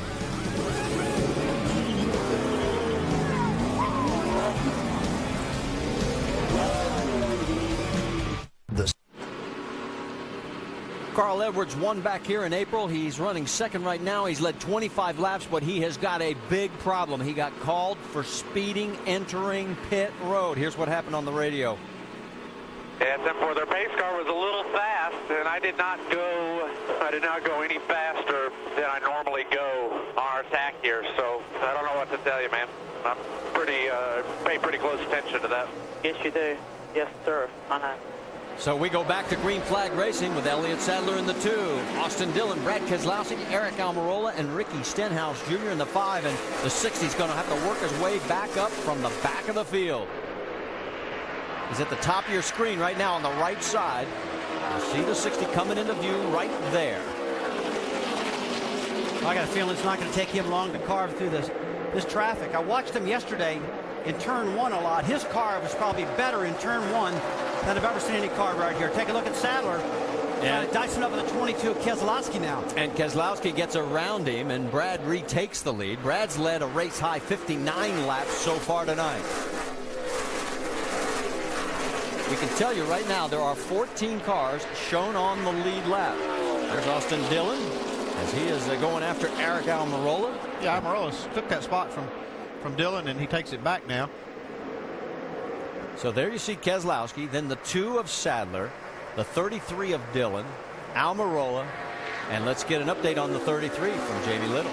And Austin Dillon just wanted to tighten up the car. Last round of stops, they did just that, so no adjustments. Last night, he won the race taking right sides only at the end. That's what they did just now. Right sides, and the 88, who he was battling with, Eric Almirola, 1 of 4 cars as well, who took right sides only. And you can see that Stenhouse right behind them, going around for a position. Let's go back to the restart because there was a few dicey moments here. Yeah, it actually looked like Steven. Whoa! Oh, take a look at that. Was close right there. It's like Steven didn't get a good restart again for the second time and kind of lost his momentum. And boy, they had a big time race, and a lot of guys had to hold on because of that one. Josh Wise did a great job He really did. He held on that car good. That is a great save for Josh Wise. Meanwhile, here's what's happening up front. Keselowski, then Sadler, then Dillon. Looks like so far that was a good move, those 2 tires for both of these Kevin Harvick cars. You know, we saw that last night in the truck race, Andy. I kind of like this move, what he's done. Elliott Sadler putting 2 tires on early to see if it works. And here comes Dillon on the inside, though. You got 15, 20 laps to go, and you might want to put 2 tires on to keep that track position because it's so important in this stuff. Right side of your screen, you see Carl Edwards. He has fought his way back into the 10th position. He is 4.2 seconds behind the race lead. And that's Mikey Kyle he's going under. Meanwhile, the battle for 5th, Sam Hornish Jr. in the 12, Eric Almirola in the 88, and here comes Trevor Bayne.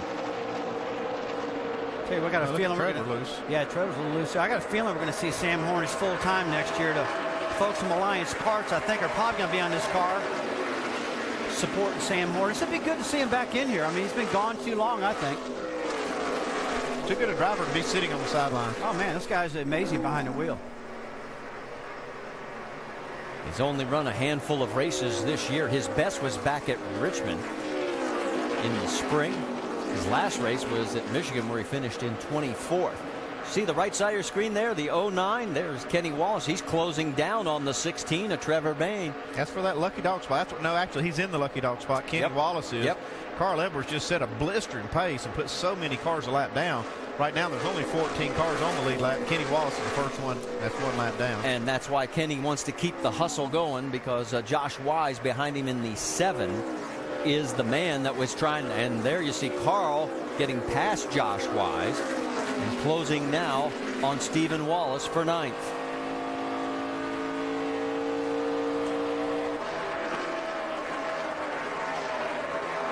Dropping back a little bit farther back, there is the 32 of Reed Sorensen. He's shown in 11th spot, 7.3 seconds behind. Dave, what are you hearing now on that battery situation? Well, Marty, that's where he restarted. Remember, he got the lucky dog and restarted 11th with the leaders. Chuck Efaw is the rear tire changer. It was his responsibility to change that battery, even though they were under caution, Chuck. How tough was that to do under pressure? Well, the biggest thing is like you're trying to, change tires at the same time, so you're trying to go fast. But when you come over there, you had to do the lucky dog wave around, so you're behind to start with. The toughest part is getting my helmet in there. There's not much room in there. And these new cars, the battery box is moved inboard, so it's harder getting up in there. You just got to break a couple, take some tape off, break some cam locks loose, pull it out. You got to get it done before you get another lap down. Job well done by Chuck. And Marty, right now they have another battery on standby just in case, because Andy, as you know, sometimes those situations don't go away by just throwing a battery at it. Yeah, they don't fix themselves, Dave. Well, you know what I can see? I can see a Tim Brewer segment in the Craftsman Tech Garage with him in that helmet trying to get up underneath there. Yeah, I can't wait. Well, there is Reed. He's got Mikey Kyle in front of him there in the 30 car.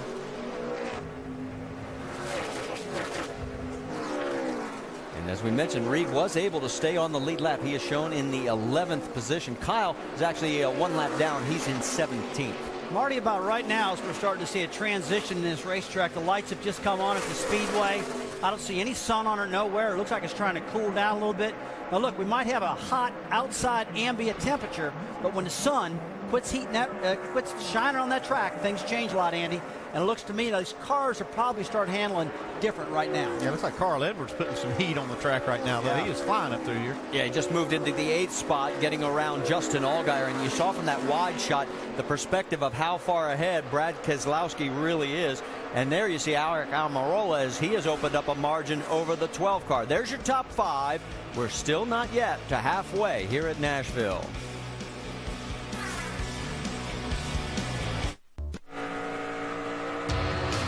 Next week, we kick off Sprint Cup coverage on ESPN with the Brickyard 400. The telecast presented by Golden Corral. Sunday, July 31st, noon Eastern on ESPN. The entire chase for the NASCAR Sprint Cup Championship will be on the ESPN family of networks. Look at that. Rascal Flatts, Reba McEntire. Going to be a show. I'm liking it. They're going back country, it looks like, a little bit on us. Brad Keselowski is tearing up the racetrack right now in front by 1.4 seconds over Austin Dillon, Ricky Stenhouse Jr. 3rd, Elliott Sadler 4th, and Eric Almirola rounding out your top 5. Here are the points, the way they're running right now. And why don't we go up to speed with Nationwide Insurance on where all those guys are running. And first up, it's Doc. Thank you, Marty. You know, Ricky Stenhouse is 3rd in the point standings. He is 18 points back of Elliott Sadler. But right now he is 3rd on the racetrack and about 3 seconds back of the leader, Brad Keselowski. Stenhouse says the car just will not turn. He still needs more side by. Vince. Running in the 4th position is the 2 car of Elliott Sadler. Sadler currently is your points leader, but he's slowing down a little bit because they think they've got some trash on the grill. Good look at it there. It doesn't look like maybe they don't have. I don't think they do have any debris on there. They had the binoculars out just a few moments ago, but the water temperature's gone up to 260, so a little concern in the 2 cam. Jamie? And the 88 car unloaded just like they've been. Too tight in practice. They work and work to loosen up the back end. By the time the race comes around, he is wrecking loose. It hasn't been that extreme tonight. He's been able to move up. He started 12th, but the car is getting a little bit loose now. And that last round of stops, it made wedge, air pressure, and took right sides only, and he's hanging on, Dave. The last run, the 31 car of Jason Leffler said, I'm sliding all around and I'm overdriving it trying to correct that. So he slowed down to go fast. took the wave around on this last restart and hoping for a caution right away. 32 of Reed Sorensen, you've known his problems with the voltage getting to that race car. The crew's been scrambling around behind the pit box. It looks like it may be getting worse, and he may have to come back down pit road. He says right now he's sliding the center of the corner as far as handling, and it will not turn coming off the corner. Lots for Reed to deal with, Marty. All right, thank you, Dave. And we are getting close to the halfway mark of this race with Brad Keselowski as a beautiful view of the sun setting here in Nashville, Tennessee.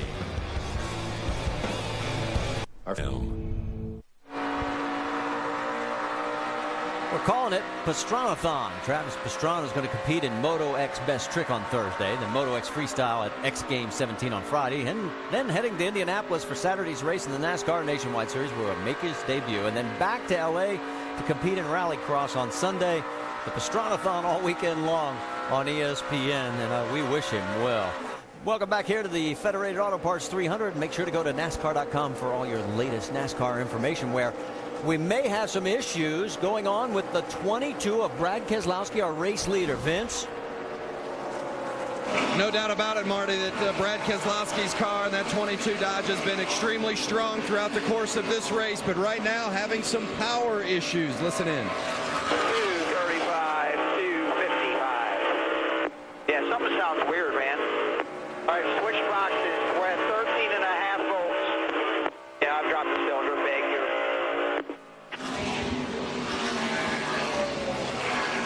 Crew Chief Todd Gordon told Keselowski, ride it out, but there's certainly plenty of expressions of concern down here in the pit box of this 22 team. Well, and you saw on the right side of your screen, he got passed for the race lead, and here comes Carl Edwards. Yes, Carl has fought his way back to the front. On the left side, Justin Allgaier with a pit stop early here on lap 117. It looks like both at Turner Motorsports 31 and 32 both having problems today with mechanical issues.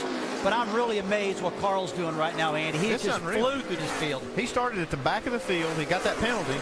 He's driven under green all the way through all of these cars. Got as much as six and a half seconds behind while he was fighting the traffic. And here he is knocking on the door of the leader. And Austin Dillon, who won last night's Truck Series event by leading 56 laps, becomes our fourth different leader with our fourth lead change. And he's going to try and hold off the 60 of Carl Edwards. Yeah, it's going to be tough. Jamie, what are you hearing?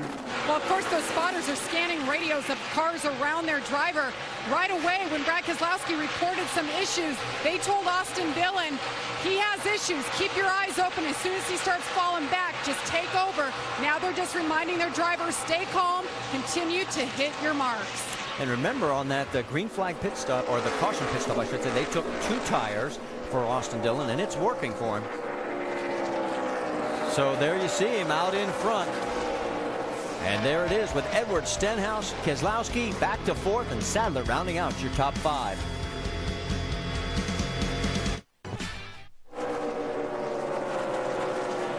You're looking at the race leader. That's right. Carl Edwards has retaken the race lead from that man, Austin Dillon. While we were in commercial break, here's what happened. Scary moment for the 33. Oh, the 33 gets in there, and look at Carl get close to him. That thing just starts getting loose right there. He holds on to it. Does a good job, Andy.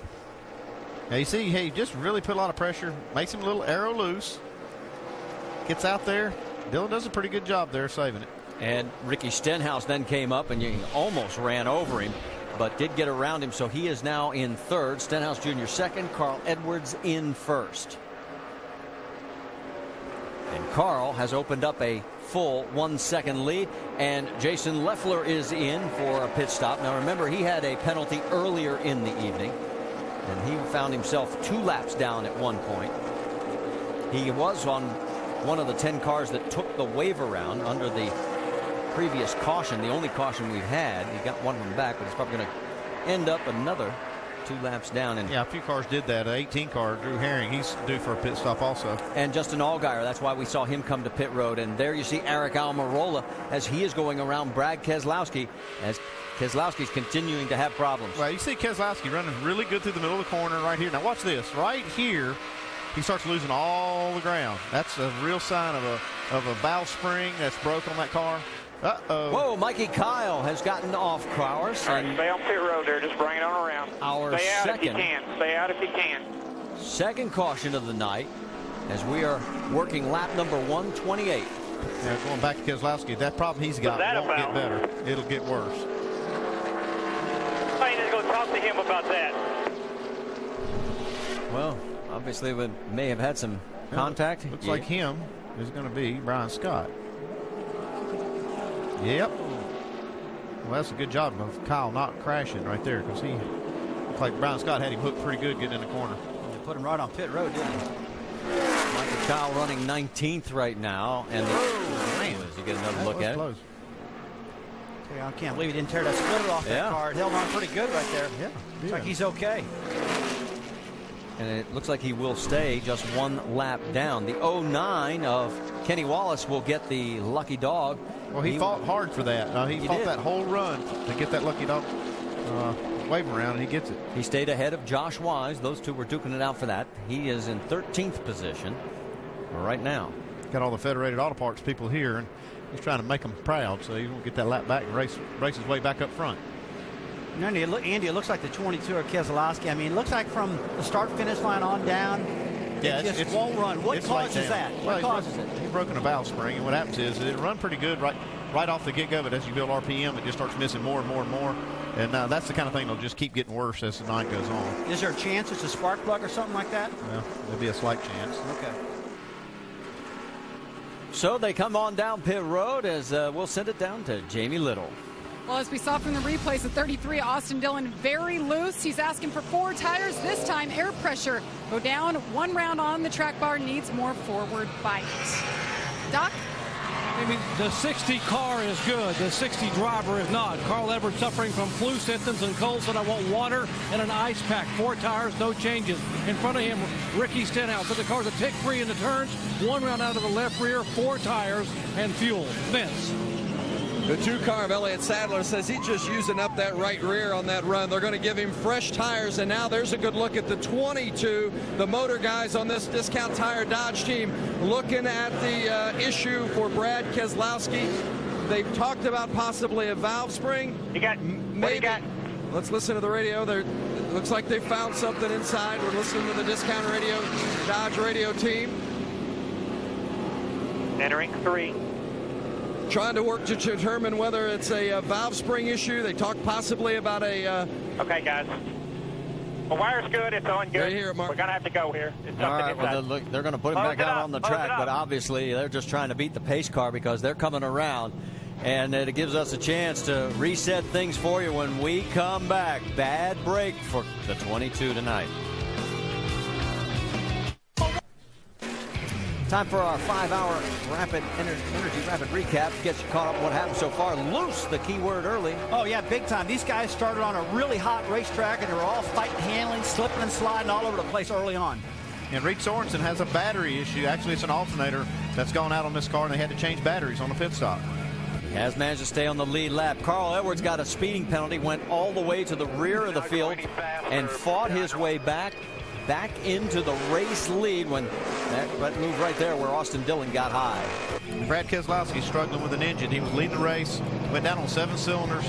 They're trying to figure out what the problem is and see if there's any way they can get it fixed. It looks like it's the right bank of the engine. You see him down there pointing around a little while ago about maybe we got an issue right in this area. Don't know if it's a spark plug wire, but the team's working hard on it, trying right now to get Brad back in the hunt. While we've got a moment, let's talk a little baseball because ESPN's coverage continues on ESPN tomorrow and Monday night. First on Sunday Night Baseball, 8 Eastern, Atlanta takes on Cincinnati. And then on Monday Night Baseball at 7 Eastern, the Pittsburgh Pirates face the Braves. Major League Baseball on ESPN, it's Sunday and Monday, and both games are also available online at ESPN3.com. Another penalty to hand out. Bad news for Brian Scott fans as he had a missing lug nut, had to come back in. He is shown in 18th position right now, 1 lap down. All right, the 22 is back out, but we have no clue just how strong that car is. Do you, Vince?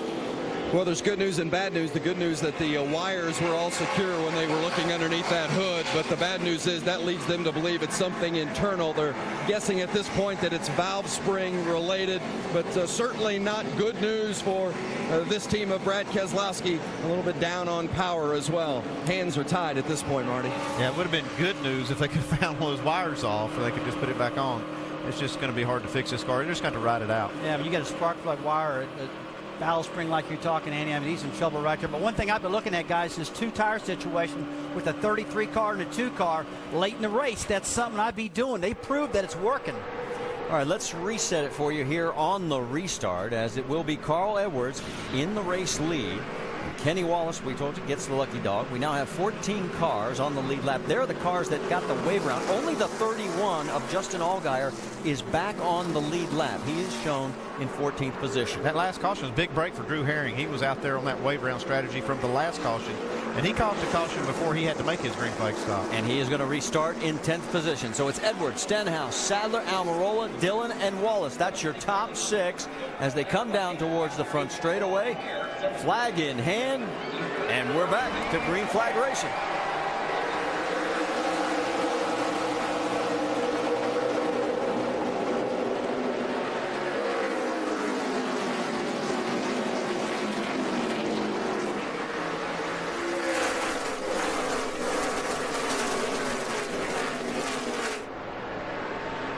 Whoa, in the back of the field, you saw one car just fire out to the inside of the track as they make their way around turn 3 and 4. It is still Carl Edwards in front of Ricky Stenhouse Jr., Sadler, and Almirola. Okay, but these guys are starting to lay out some fast laps right now as this track has cooled down, and you can tell they are up on the wheel trying to get all they can. All these tires have still got grip in them. Yeah, looks like Reed Sorensen's car still running pretty good. They changed that battery. He's very competitive right now. The battery's holding up so far. Josh Wise right behind him there. He is the first car 1 lap down, so he's trying to stay in that position in case we get another caution. Sorensen side by side with the 16 of Trevor Bayne. You see Trevor Bayne's been fighting pretty hard on that outside. Not really able to make it work. His car is just not exactly the way he needs it.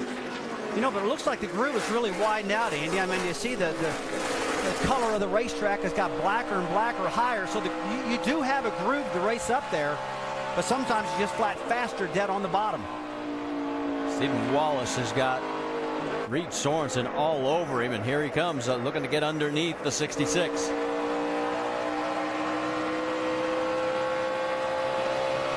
You just got to wonder, the 32 car Reed Sorensen, if he does have an alternator problem, how much longer will this battery run and keep the car going? Because he lost that battery pretty early in this race, and he just got to wonder if he can make it to the end now. Well, if he turned off all the switches, early in the race he had them all on, so it would have drained the battery really quick before he realized he had a problem. Now he knows he does, so he can turn those switches off and selectively run what he needs to run and maybe make it last longer. He's inside of Stephen Wallace. Side by side as they come down the front stretch.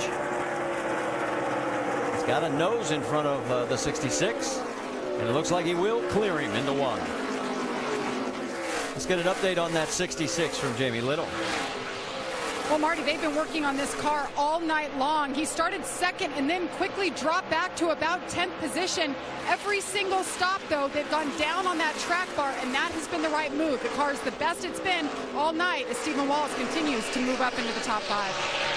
Okay, that's one problem they've been fighting all year long in that car. It's just getting loose. They practice good, and they feel like they're fine, and as the race gets going, the car just gets looser and looser. And he's not the only one. I talked to a lot of drivers having that same problem. The same thing. I talked to a lot of crew chiefs, too, and that's just one of the issues with this new car. It just seems like you do just get looser and looser. They practice, they get the car, driving well. The race starts and they're loose. Talked to Pops Urey before the race, and he said the same thing that they've been fighting. That's kind of one of the things that they've been adjusting for. Well, I mentioned earlier I was talking to Jimmy Elledge with the Justin Allgaier car, his crew chief, and he told me the same thing. Another problem. Drew Herring now, he's got this car on a lot better track than he did earlier. We had that one run where he had a left rear tire basically come apart. That's when he lost that lap, but since then they've been pretty fast. He's got a lot more experience behind the wheel now too. He's run 140 laps of practice on this track in a really good car. and feeling much better behind it, it looks. The 24-year-old from Benson, North Carolina, driving that 18 car, and he is into the 9th position. Wallace now in 10th. While all this is going on, we'll let you know that Carl Edwards still in control up front. Little sparks. We've seen that several times now from the 33 of Austin Dillon as he and Eric Almirola running 4th and 5th. And Mark, I don't mind that. Do you? Well, I don't mind it as long as it's not anything that's important. But I have seen those sparks a few times out of the rear of the car. You know, it always seems like the lower the car is to the ground, the faster it goes. And so when I see a couple sparks, I'm going, hey, this old car is really nice and low, and I like it. There's another. You saw a little spark right there coming out from underneath. Well, he's got it as low as he needs it. Yeah, that's true.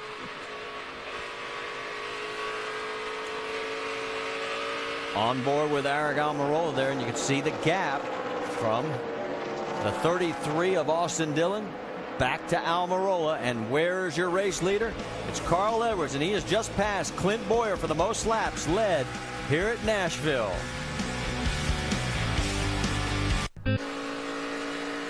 Next week, we kick off Sprint Cup coverage on ESPN with the Brickyard 400. The telecast presented by Golden Corral. Sunday, July 31st, noon Eastern on ESPN. And that man right there, our race leader here tonight, Carl Edwards, will be our in-race reporter. He's got a 1-second lead here at the Nashville Superspeedway as we have 76 laps to go. And we mentioned he has now knocked down 546 laps led. Now the 6 of Ricky Stenhouse Jr. is the man 1 second behind in second place. And Dr. Jerry Punch has caught up with his crew chief, Mike Kelly. Guys, they have worked so hard here in the 6 car, and Mike Kelly talking to Ricky Stenhouse right now on the radio as he goes by. And Mike, you guys have made all kinds of changes for Ricky. I heard him say he was free in or free off, and now you made an adjustment. He says he's tight. You got one more shot at it. What do you do to get him to catch Carl? I've been working on this car all night. It's been like a science project to us. We've changed everything we can. We've got it really close right now. We're running behind Carl here at Nashville, and we're going to have to come up with just something a little small here so for the end run, just to get the front end turn. All right, that's Mike Kelly. Let's check in down in the 2 car of Elliott Sadler. Ben standing by with our crew chief. Been a pretty good night for Elliott Sadler. Ernie Cope, you guys had an overheating issue a little bit earlier. Did you get that taken care of? Was that debris on the grill or what? Yeah, I just had rubber build up on the grill. We cleaned it off. The temperature's back down. We're good to go. Feel like you've got something here for these guys down the stretch? Oh, the longer it goes, the better we are. So hopefully go green the rest of the way. There you have it. Marty? And we've only had 2 cautions for a total of 10 laps. We have 74 to go. It is Edwards, Stenhouse, and Sadler, the top 3, with Dillon and Almirola rounding out your top 5. There's your race leader way over there.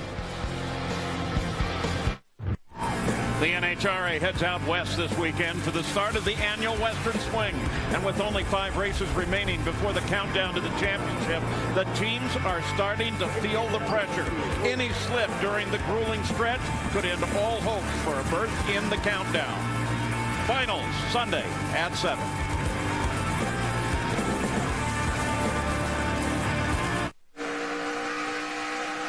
Here at the Federated Auto Parts 300, you're looking at Carl Edwards. He is our race leader. The guy who's actually led the most laps is Brad Keselowski, but he's got issues with the engine, and he is right now the last car on the lead lap, 14th, 21 seconds behind. We've had just 2 cautions and just 6 lead changes between 4 different drivers, and Jennifer Jo Cobb actually has picked up the most spots. It shows you just how hard it has been for people to move their way through the field.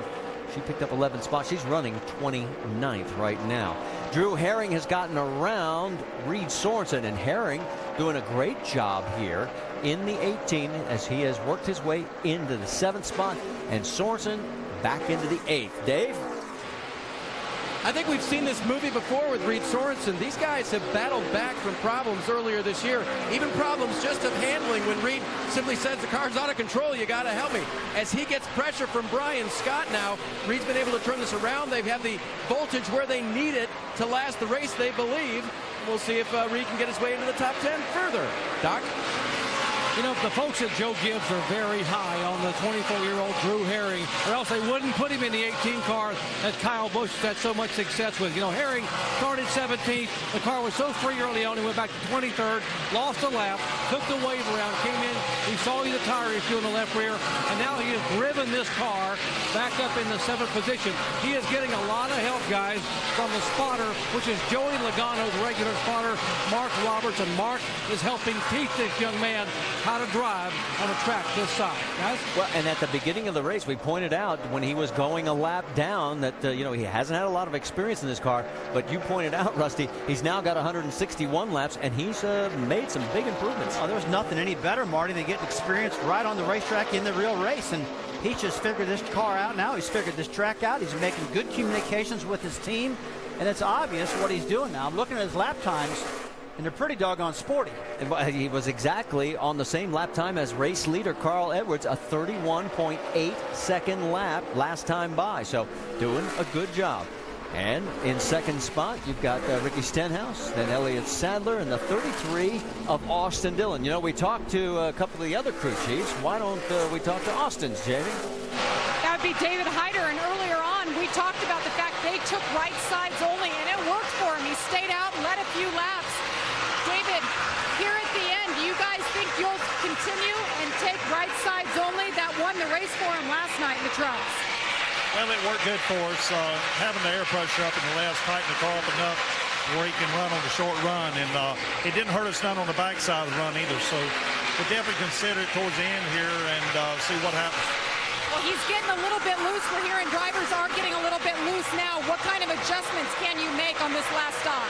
Well, we might lower the track bar another round. We've been fighting a little bit loose up off all night, but the Ring Chevrolet's been doing a good job. Austin Dillon, he's been great all night, and we're just trying to make it to the end here, see what happens. All right, pit stop's coming in probably 30 laps or so, Marty. All right, Jamie, you know, he mentioned the track bar there, Andy. Oh, yeah, that's the best way, one of the best ways to make a fine adjustment on this kind of track. Let's go down to our Craftsman Tech Garage, and Tim Brewer can explain how we can make an adjustment like that. Tim? When a crew chief calls for a track bar adjustment during the race, you're going to see a crew member come over, put this handle in the rear glass. What's happening is he rotates the handle. Down here, he's actually lowering the pivot point of the track bar. That's going to give the car more grip from the center of the corner off. But the exact opposite, when he's raising this track bar up, he's trying to make the car freer. Raising that roll center up enables the car to turn off the corner a lot better. Yeah, and one thing you can do there with that track bar, it's quick. It's easy. The guy can just reach up there really quick and do it, and it doesn't cost you much time making that stop. On board there with Austin Dillon. He has put in a lot of miles in the heat between the Truck Series last night, where he led 56 laps going to the win, and here tonight, where he's led just 4 laps, but has been in the top 5 the whole night long. Marty, how young is this fella right here? How young is Austin Dillon? Well, let me get my stat up here. Come on, Marty. Ask me Come so on, Marty. quick. He's 21. Tell you what, he's driving like he's a veteran. This guy has been a star here of late, winning those truck races and taking his 33 car, Kevin Harvick, and driving it like a veteran. I've been real impressed with him. I really have. He's been here all night long. I know we've been talking about him. I don't think we're talking about him enough, though. He's doing a great job. And you know what's scary for everybody out there? He's got a younger brother, Ty, that's coming along, too. Yeah, he's and pretty good, He's too. pretty good, too. All right, there you see Austin. He is 4.3 seconds behind Carl Edwards. Carl has now led 71 laps. You're saying, what happened to Brad Keselowski? Well, he is 13th, 26 seconds behind the race leader. He's struggling right now to stay on. A lot of great attractions in the Nashville area over by Opryland Hotel. Dukes of Hazzard, everybody remembers that show. And Cooters, there's General Lee. Somebody told me once how many of those cars they actually destroyed doing all those stunts with. It was a bundle. It was a bundle. But Marty, we went to Daytona Beach the other day, and we rented a car. It looked just like that down there. My wife and I did, and I got to tell you, she drove that baby, and I think she felt like Daisy Duke in it. As long as you weren't doing any jumps over, canals or anything. No. All right. It looked cool, though. Orange, the same color. Really enjoyed it. Well, as we get ready here to knock down the last 50 laps of this race, there is race leader Carl Edwards. Now, an interesting top 5. There's Carl, obviously a champion in the series. And in second place, Ricky Stenhouse Jr., 1.4 seconds behind. Remember, he is the comeback story of the year after what happened to him last year. In third, you've got Elliott Sadler, and there's Elliott in the 2. Here's a guy who came back to the Nationwide Series to rebuild his career. And then in fourth, of course, you find young Austin Dillon, who is making a name for himself in the Truck Series and trying to win his first nationwide race as one of the new young guns. And then fifth place, Eric Almirola, guy that wants to prove that he can win for Junior Motorsports. Interesting group. It is an interesting group, and all those guys are doing a great job. I mean, they really are. Hey, with this race, though, I'm watching, it's getting awful spread out right now. Debris down the back. Debris down the back. We've got a caution. Third one of the night. And it is for debris on the racetrack. So it was awful spread out until now. So this is going to be a real shootout now. Are a lot of these guys going to do 2 tires or go with 4? I expect the track position to really change a lot right now. I think you're going to see a lot of 2-tire stops right here. Scott Wimmer's going to... I'm sorry, Marty. Everybody can make it from here. Scott Wimmer's going to get the lucky dog. That'll put at least 14 back on the lead lap. Scott Wimmer done a good job tonight. He's driving the 87 car Joe Nemechek's and stayed on the lead lap until just a few laps ago. Now he's going to get the lucky dog and get back on the lead lap. Well, we've heard about fuel mileage for a lot all year long. This is not going to be a fuel mileage race right now. These guys are not going to have to worry about that problem. They can just drive hard, not save nothing. Nice smooth stop. If we come out first, second, or third, we'll be just fine. No pressure. Nice smooth stop. Heck, he came out last on that one round of stops because he got a penalty and drove straight to the lead. Well, and Carl won at Dover back in June of 07 after a speeding penalty, one of his 7 concrete wins. And the last driver to win after a speeding penalty, Kyle Busch, back at Auto Club Speedway, October of last year. So it has been done. Tell you what's just amazing how that 60 car runs every single week. You know, he's announced that he's not going to run the Nationwide Series full-time next year. And that was music to a lot of these regulars' ears. They don't want to have to put up with him a whole lot. Yeah, he's been the class of the field tonight. Oh, yeah. He's been just killing everybody, almost all these races. And it's going to be a relief for a lot of guys next year when he's not around.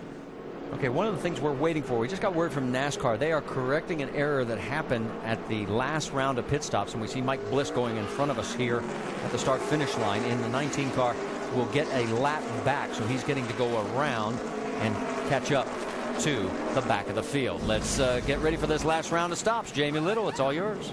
21-year-old Austin Dillon saying he's actually tightened up now through the center. They're going to take air pressure out of the right front, go up just a little bit on the track bar. He's thirsty. He wants a bottle of water, and they are going to stick with their call, right sides only, Doc. Should be 4 tires for Carl Edwards. They're going to do a quarter of a pound of air pressure out of both front tires to try to give him some grip there toward the end. Now, on the bottom of your screen, Ricky Stenhouse, also air pressure adjustment, 4 tires. They were talking about an adjustment there in the left rear. Vince. The 2 car of Elliott Sadler, 4 tire change, no other changes for Sadler. And the race off pit road, you could see Austin Dillon with the 2 tires picks up 3 spots and will retake. Yeah, we got something wrong with Elliott Sadler's right here. Problem with Sadler. He's torn something up coming out of the pit. Broke axle. Yep. Oh, the points leader was leading by 15. Get somebody to come get me. Get a wrecker to come get me. That's something that happens a lot, Marty. These guys pit on Left side, guys. Left side axle. They pit on a concrete pit road, which gives you a lot of grip when you take off. I've seen this many times before. But the equipment nowadays, Andy, is much better. I can't believe this has happened, but it does happen. Yeah, it can. This is it's kind of hard on the drivetrain. You drop the jack and you release the clutch all at the same time. It can get you.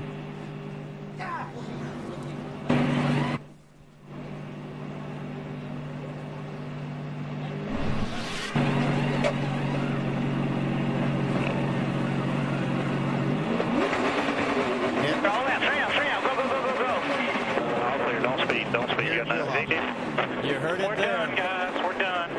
His 150th nationwide start. It's been 75 since his last win, and it won't happen again tonight. Sounds pretty cool. Are we eligible for that? I don't think so. Elliott Sadler's night not going well, and you think it may be a drive shaft after what you heard. Yeah, if it broke an axle, it would still pull at least a little bit. He can't go anywhere. I could hear when they started pushing him, hear all that stuff banging around. It's probably a piece of that drive shaft. You know, we're still hearing it bang around right now. Andy, if the drive shaft was hooked up, it wouldn't be making that noise, would it? Well, it's probably got a piece at the front of the rear end that's spinning around. Okay. Could be. There have been no DNFs for Elliott so far this season, although it's not looking good right now. It'll be the 5th race in the last 8 where we could have a change in the points lead. Right now, Reed Sorensen, who looked like he was in serious trouble with an electrical problem, right now he is running in 6th. All right, let's go back and listen to this stop again. It's timed out. You heard all that racket. It just timed out when they dropped the jacket. We're done, guys. We're it done. actually could have sheared the teeth off on the ring and pinion. Could have broken the drive shaft, but something very important in that drive line is not working. I'm putting my money on that's what happened to ring gear opinion. That just sounds like it. As we take a look at the points situation as it stands at this moment, as we mentioned, it'll be another swing. Reed Sorensen would move ahead of Elliott Sadler by 7. Ricky Stenhouse within 9. Justin Allgaier at 35. And I guess Kevin and Delana Harvick are watching somewhere. They're not here at the track. They've got Austin Dillon in first. That's the good news. And of course, Elliott Sadler potentially out of this race. That's the bad news. Let's listen on Austin's radio. You just help me out, man. He's going to be trying. 60's going to be trying to get me loose as we run. You just got to help me out. I'm going to back my corner up. He drives in with me. That's his deal. You know what I mean? Yeah, 10-4. Main thing is just protect that bottom. Run to the line on the bottom. Okay. When he got to you there, you were just up to the smidge. You know what I mean? And when he was pushing on you, it was just kept moving you higher and higher. Well, we're about to find out. This time by 42 laps to go, and we're green again at Nashville. Dillon, Edwards, Almirola, Stenhouse, and Sorensen. And one thing we got to remember, Dillon's on 2 tires, probably versus Carl's other decision of 4. Working for Carl early. Dillon's in the sandwich. He's in the middle there. And Stenhouse has gotten around. Almirola's going underneath, so he wasn't able to protect the bottom like David Hyder wanted him to. And he has fallen back to 4th, although he's trying to come back underneath Almirola. Yeah, he's not like falling back at all. When you're leading that race and you lose that many spots, that'll flat make you mad as a driver. So he's getting it done right now. Getting past Eric Almirola, driving that 33 back up to the front. And with 2 tires, he just needs to get the temperature back up, get all the rubber that was built up on the left side tires off of those things, get the grip level back, Andy, and get back after it. It's a pretty tall order to try to beat Carl Edwards anyway. Carl got a great start on that restart. And with those 4 tires, and he's had the best car all night, I mean, it's inevitable he was going to take the lead.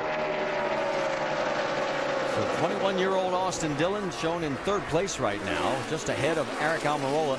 In 5th place, yellow Dollar General 32 of Reed Sorensen, although he's getting pressure right now from Trevor Bayne. Bayne in the 16. And right behind Bayne is the 31 of Justin Allgaier. Remember when Allgaier early in this race was a lap down, stayed out, got the wave around. Here we go. That's deja vu instantaneously for the 16. Yeah, what do you think Trevor Bayne sees right there? Oh, he's seeing his Dollar General going by. He's the meat in the sandwich right there. He was a little while ago. Whoa! And he's loose. That was close. Nice save by Trevor, but it's going to cost him a bunch. You saw Drew Herring get by him. Also, Sam Hornish Jr. Here comes Kenny Wallace and Stephen Wallace. Kenny Wallace. Trevor's lost all his momentum up with that when he got sideways, and that let these guys run up on him now. Now he's got to get that 16 forward, wound back up, get going again. Our race leader, Carl Edwards, set a little personal milestone. He's just crossed over 1,000 laps led this year, and he is still out front by 0.6 of a second. Meanwhile, this has been the battle that's been really good. As now, Reed Sorensen trying to close on the 12 of Sam Hornish Jr. Good run tonight for Sam. Yeah, he's running really good. I mean, his lap times are right there. He's in 6th position right now. We talked a lot about him probably going to be full-time next year in this car with Penske. Wouldn't doubt that that happens, but it's a good experience for him. These drivers don't need to be away from the sport too long, and sometimes I question that he's away too long. See Drew Herring in that 18 car. He's still methodically working this traffic and moving his way up. He's done a great job tonight. He really has. And there you see right in front of the 09 of Kenny Wallace, as Kenny is looking for his 9th top 10 this year. Battle for 15th on the racetrack is the 38 of Jason Leffler. He's had his hands full tonight. Now that is for the lucky dog position. That's why it is so important. That's Brian Scott in the 11. Yeah, I think Jason Leffler's done a good job too. He went down a couple of laps. Him and his crew have really fought back, tried to get all these laps back that he lost. Dave, what are you hearing on Brian Scott? That the car is very good right now, Marty. They just missed the lucky dog on the last run, and they didn't make any changes on that last pit stop. Just changed 4 tires, left it as it was, because it's the best it's been all night for Brian Scott, racing for that free pass position now.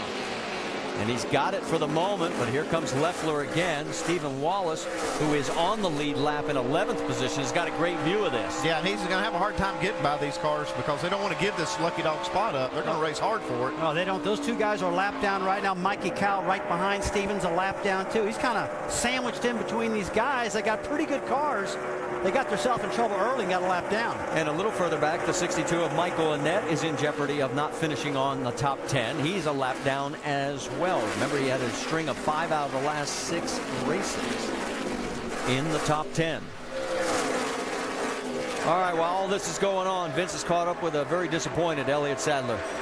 Elliott Sadler was the points leader when he came in for that pit stop. Now 3rd in points. Elliott, ultimately, what was the problem, the mechanical with the car? Looks like we broke a rear gear. I might have popped the clutch too early or some on that pit stop. It's a shame. We had a fast race car, especially on long runs, and we had a great pit stop. We were going to come out 2nd right there behind the 33 with 4 tires. So we were in good shape. We're going to see if we can fix it, get it back out, and look at the damages. But this will put us behind, but not out. We got a great race team, and we're just going to keep fighting and see if we can get ourselves back in the middle of this thing. Tough break for the 2 team, Marty. As they stand right now, he is 15 points behind, but it could get worse because the laps continue to wind down. Here's battle for 7th. Drew Herring, Reed Sorensen. Side by side. And you get the view from Kenny Wallace's car. I'll tell you, when you take a look at Kenny Wallace, his last time by, 31.77. He's got a fast car right now. That Federated Auto Parts car is just running faster the cooler it gets. Well, remember we told you he's had 8 top 10 finishes in 2011? He had only 8 top 10 finishes in his last 155 starts entering this season. That's how much of a turnaround he has had since he got hooked up with his 09 team. Let's get more from Dave Burns. And if you talk to him right now, guys, he would say, man, it's been hot tonight. He's been getting water, wet washcloths, trying to get himself cooled off in there as he gets a challenge now. That car's been mostly loose, Rusty, so it's been very fast, but he's had to be on top of his game all night. And that's a good point, Dave. When those cars are loose, you really got to guard it. You really got to drive that car hard and hold on to the back of that car, because it's kind of up on top of the racetrack, kind of treacherous to drive, especially on a concrete racetrack. Trevor Bayne right in front of him in the 9th spot. Kenny Wallace hanging on to 10th. Behind him, his nephew Stephen in 11th. And meanwhile, with 30 laps to go, Carl Edwards is still leading. He's led a race high 94 laps. We've had 4 different leaders and 8 lead changes as Carl looks to take the all-time lead on concrete. Why? Carl Edwards, your race leader here at Nashville Superspeedway. 24 laps to go. His lead over Ricky Stenhouse Jr., his Roush Fenway teammate, 1 second. Doc, what are you hearing? Marty, after winning here back in April, Carl Edwards collected that custom-painted Sam Bass original Gibson guitar, which is the special trophy in Victory Lane here. Now, we all know Carl doesn't keep these victory trophies. He gives them away to help others. Now, that one in particular, he put online for an auction to benefit the family of Roush Fenway employee Jonathan Bunning, who had lost his life in an automobile accident. The winning bid for that trophy was $20,400. It came from a family in Sedalia, Missouri. They took that money along with donations from Roush Fenway employees, drivers, and friends to contribute $30,000 to the Bunting family. So these guys don't just take, they also give back. Great story, Doc. And Carl on his way to maybe getting another Gibson Sam Bass design guitar. And here we go for that lucky dog position. This is going to get interesting. These three cars are fighting for that lucky dog spot in the 14th position, side by side. The 11 of Brian Scott, the 38 of Jason Leffler. And remember, Mikey Kyle, the 11, have a little history from earlier tonight. Yeah, they had a little run-in earlier. The 30 car went down through the infield. Well, it's getting close here right now. Payback might happen. It looks like he might just drive by. Well, maybe not. They're side by side. Michael Annette also in the mix. He too could get into that lucky dog spot. All four. This is four position on the racetrack. 14th, 15th, 16th, and 17th. All one lap down. Marty, I'll tell you what, when you've had a problem with the driver during the race and you end up running side by side with him with only 21 laps to go, you talk about getting nervous. You're holding on. They have a lot at stake here, too. I mean, if they can get a caution, right now it'd be Jason Leffler that would get that lap back. If I was 11 car Brian Scott, I'd be saying, hey, man, tell that guy I'm sorry. I'm sorry. I didn't mean it. Well, we've got 20 laps to go. The final green flag stretch is 23 or more laps in 8 of the last 10. So we're already under that. So it looks like we may go the distance here. As there you see on the left side of your screen, the 32 of Reed Sorensen. Dave? Well, Marty, we heard some radio and everything they've been through tonight. Let me start with this. That for right now, as they run, Marty, they're the points leader still, but he wasn't real positive on the radio. He missed it big time on air pressure or something. I mean, we are plowing. We're going to be in trouble here. Long run. We're tight as where we were in the middle of our run. With Trent Owens now the crew chief. Trent, as we watch a huge battle for the lucky dog position there, how come you weren't able to fix him up on that long run? He still sets it plowing big time. Yeah, we fought a tight condition since the time we got here. We went so far to change the spindle out before we qualified. We're just trying to hang on right now.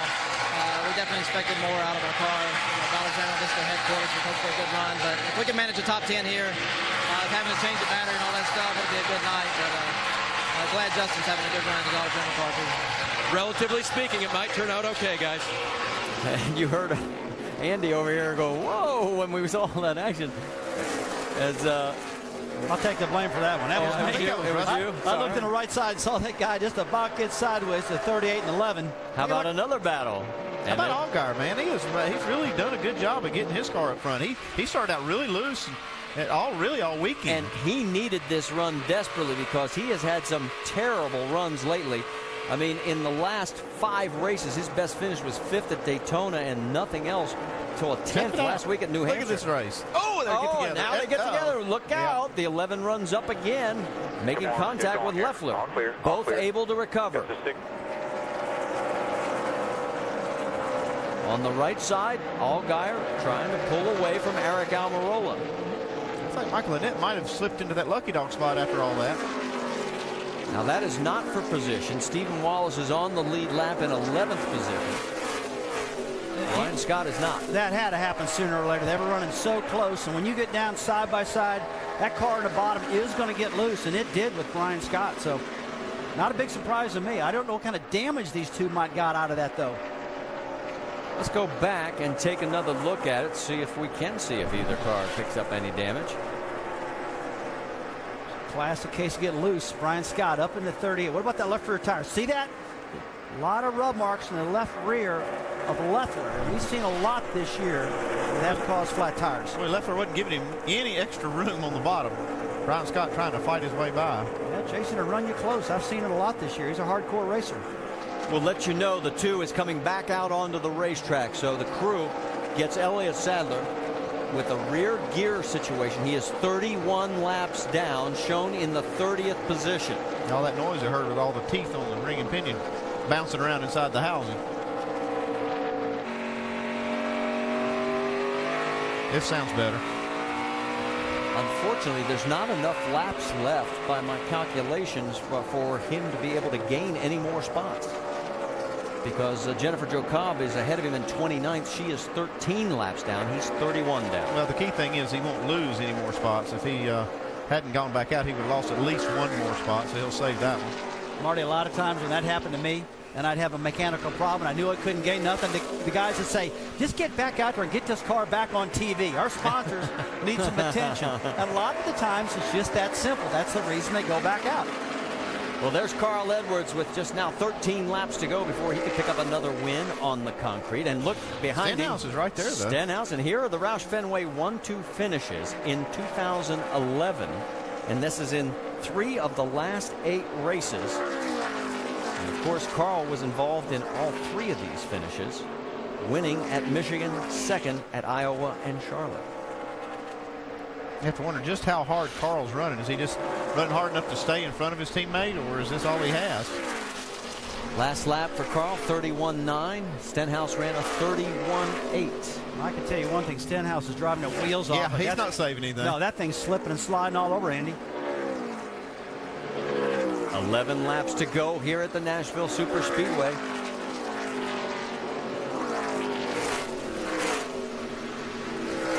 Behind Edwards and Stenhouse, it's 2.5 seconds back to Austin Dillon. Then another 2.5 seconds back to 4th place, Justin Allgaier. So the race is sort of spread out here in late go. Our best battle was the battle we had going for a while on the Lucky Dog. Checking in there with Sam Hornish Jr. and Drew Herring. They've got a little action going. They're battling it out for 6th and 7th, and all of a sudden Herring is closed quickly. Yeah, he's caught up with him pretty quick. I mean, his car has been handling better and better as the night goes on. You know, talking about one thing I wanted to bring up, these green-white checkers we've had a lot the first part of the year. We haven't seen too many of those things lately. And I'm seeing this race get spread out just a little bit. I wouldn't be surprised if we didn't see a green-white checker tonight. Well, there's never been a green-white checker finish here at Nashville, one of only 3 active tracks without a green-white checker. Talking about Drew Herring, you know, his best career finish was 12th back at Iowa in May of this year in just 5 nationwide starts.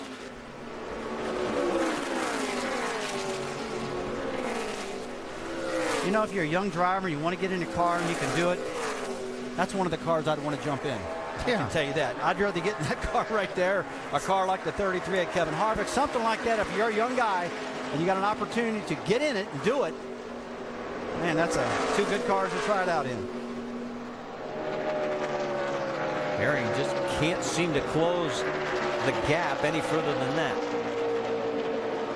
Marty, when you get close like that, you lose that downforce and you can't get that thing to turn. That car just quits handling. I've listened to these guys that put these new cars in the wind tunnels, and they tell me, so Rusty, if that front air dam gets off the ground over a ½ an inch, it really starts affecting the downforce of the cars. And if you don't have any air pushing down the front of that thing, it's going to get up in air a little bit, Andy, wouldn't you think? Yeah, it does. And that's what happens when you get behind these cars. You lose a lot of that. But Drew Herring's doing a great job tonight. I just can't get over really no more time than he's had in the seat all year long. To do this good a job is real, shows just how much talent he does have. I thought these guys were done. Brian. He's coming back for more. Well, and they're side by side, but they're not in the lucky dog position. That's for 17th and 18th. The guy who would get it right now would be Michael Annette. He is in the 14th position. 2 cars ahead of these 2. But the laps are winding down. 7 to go.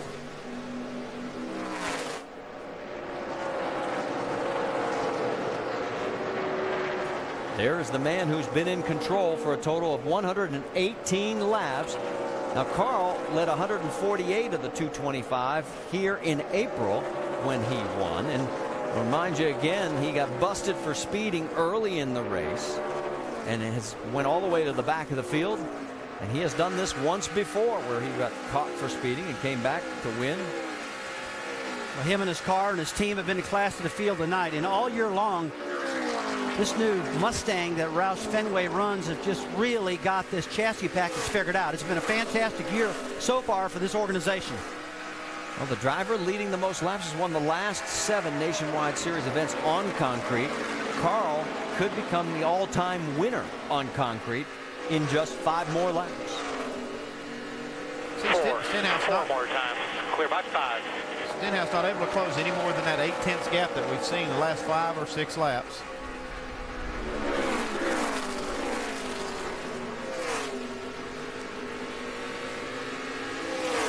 you look just how good this car is handling right here.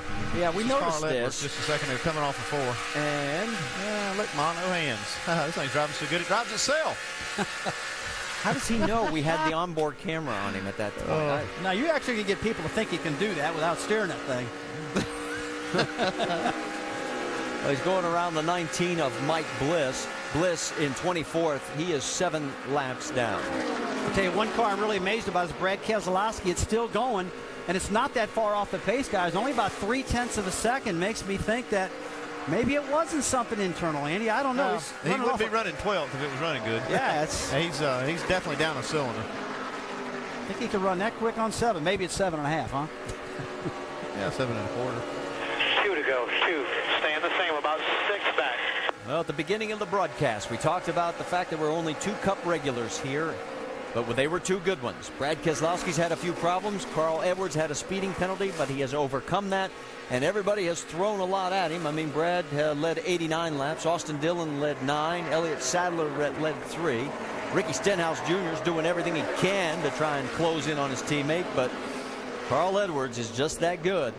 And this time by, there'll be 1 lap to go. And this time by, the fastest car on the track right now is Austin Dillon. But too late for Austin Dillon. Got a fast car. Looks like Edwards is going to get this thing, guys. 1.3 miles separating Carl Edwards from his victory number 34 in his career. Down the backstretch for the final time. And there you can see Ricky Stenhouse Jr. just cannot close the gap. Coming through 3 and 4. Carl Edwards is going to lead 124 laps tonight and pick up his 5th win of 2011 here at Nashville.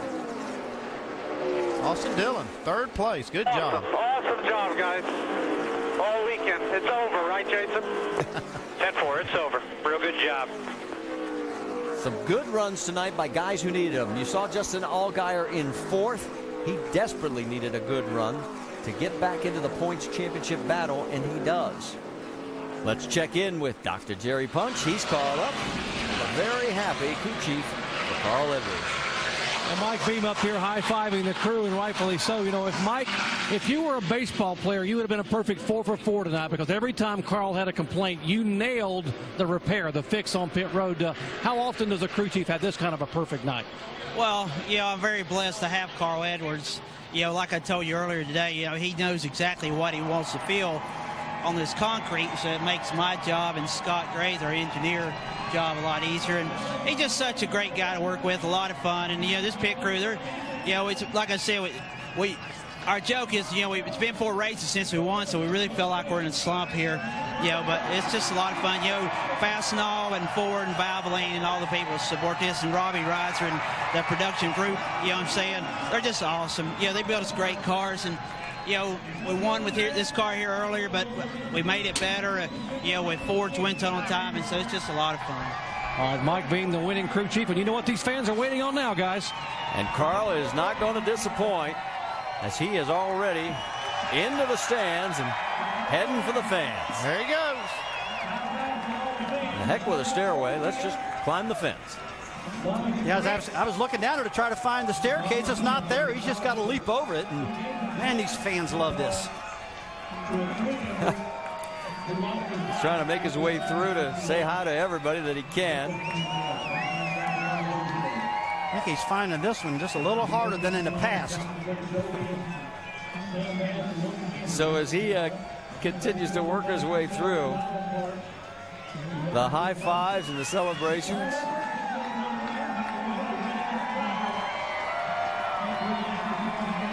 And as we mentioned, 34th time in his nationwide career, Carl's been able to give the fans what they always want, the patented backflip. Stay with us. We'll talk to him when we come back.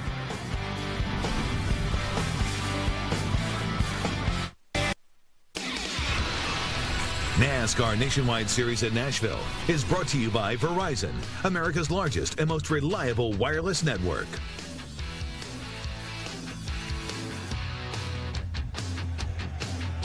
Well, you see, Carl Edwards has made it to victory lane. 3 cautions tonight. That ties the record for fewest here at Nashville, as Carl was definitely the guy to beat. And the man who finished in second is with Dave Burns right now. And Marty, the phrase "someone gives you an earful" is usually a bad thing, but I think it was a good thing tonight from car owner Jack Roush. He talked to you for a minute there. What do you have to say?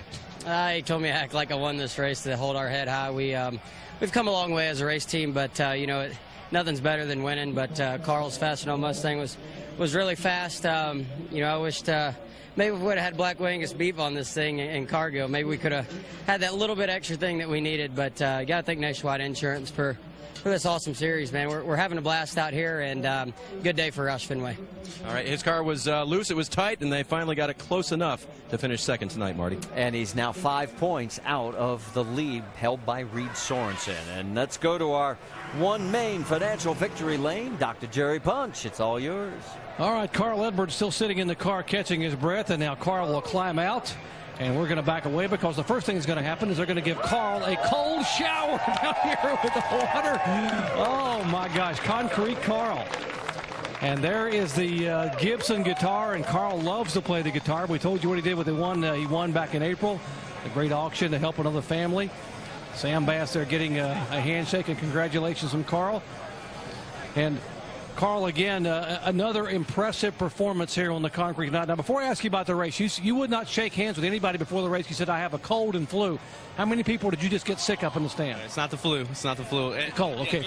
Just a cold, so I apologize for any of that. But you were right. I feel a lot better. And I got to thank Mike Beam and all these guys. This car is unreal. It is super fast. Ricky was fast. I hate to see hey, what's up, man? I know you're driving hard. Good job. We're just too loose. Good job. Good job. He was too loose. Man, we had a great car. And I felt bad that 22 team and Brad had engine trouble. I think that we were going to have a heck of a race. But I got to thank Fastenal, Gear Wrench, Ford, the Nationwide Series, the fans, Wiley X. And I want to say happy birthday to Lisa Landis. And I want to say get well to Sydney Nelson and my Aunt Terry. It's a lot of folks working real hard to support them. So we love you guys. And this will go great. I got a new Dean guitar back in the motorhome. This Gibson will go great right next to it. And I just really appreciate all the fans coming out here. It's a fun racetrack. It certainly is a track. We told people what you did with the guitar back in April with the auction to help out the Bunning family. Any thoughts? Well, you keep this one. I know you normally don't keep them. You normally do things with these guitars to help others out, but it's a pretty special trophy. Yeah, I got to thank everybody for bidding on that guitar. And I don't know what we're going to do with this one. We'll do something special with it. It's just an honor to be able to win these things.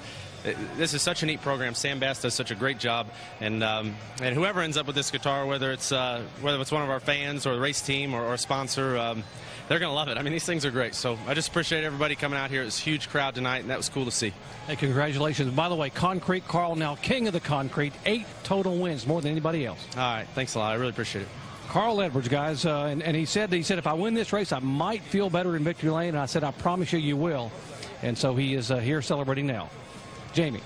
And Austin Dillon was the man who was celebrating over there last night after his Truck Series win, so he gets one of those cool guitars. But tonight, your best finish in the Nationwide Series, third. You led 4 laps, but that man, Carl Edwards, was challenging you up front. What did you learn racing with him? Yeah, it's just we took 2 tires on night. Our car couldn't fire on 4 for some reason. Really good on 2, and I thought if we could get them there at that last stop with 2 tires, we'd have a shot at it. But first of all, I got to thank Kevin and Delana and Reem for everything they do, for letting us come out here and have so much fun. David Hyder did a great job this weekend, and the guys. It was a fun time, I know that. You can tell just the handful of races you've run over here, you have a lot of respect, a lot of different crew chiefs coming up congratulating you. And even Carl Edwards was mocking you, trying to slide through the grass. He told me if he won, he was going to try it, and I said, I'm going to do it. Well, he tried it, but he didn't really do the slide. He's smooth, though. He's a smooth guy. I'm more like wild and just do whatever, so it's fun. He is pretty calculated. But next week, you'll be back in the car, the 33 at Lucas Oil Raceway. Let's go to Dave. And Jamie, with 4th place now, Justin Allgaier, who doesn't run a cool box, only ran it twice this year. He was hot all night and came back for some real problems, Justin. I think you're having more problems. The heat got to me, man. I need a cool box. It was definitely hot in there, but I can't say enough about all these Dollar General guys. They've done a great job. We just had some issues, and I felt like we passed every car on the racetrack at least once or maybe even twice, but can't say enough tonight to have Dollar General in the car. This was a big night at their headquarters, and Rick Dowling, the CEO, it's his birthday on Sunday, so wish him a happy birthday. It's just been, it was a good night. We had a great car.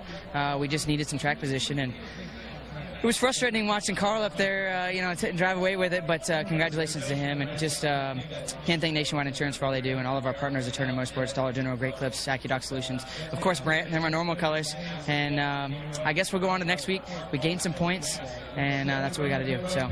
Still in fourth, Marty. Took the wave around twice to get back up to the front. Good night, front, Justin.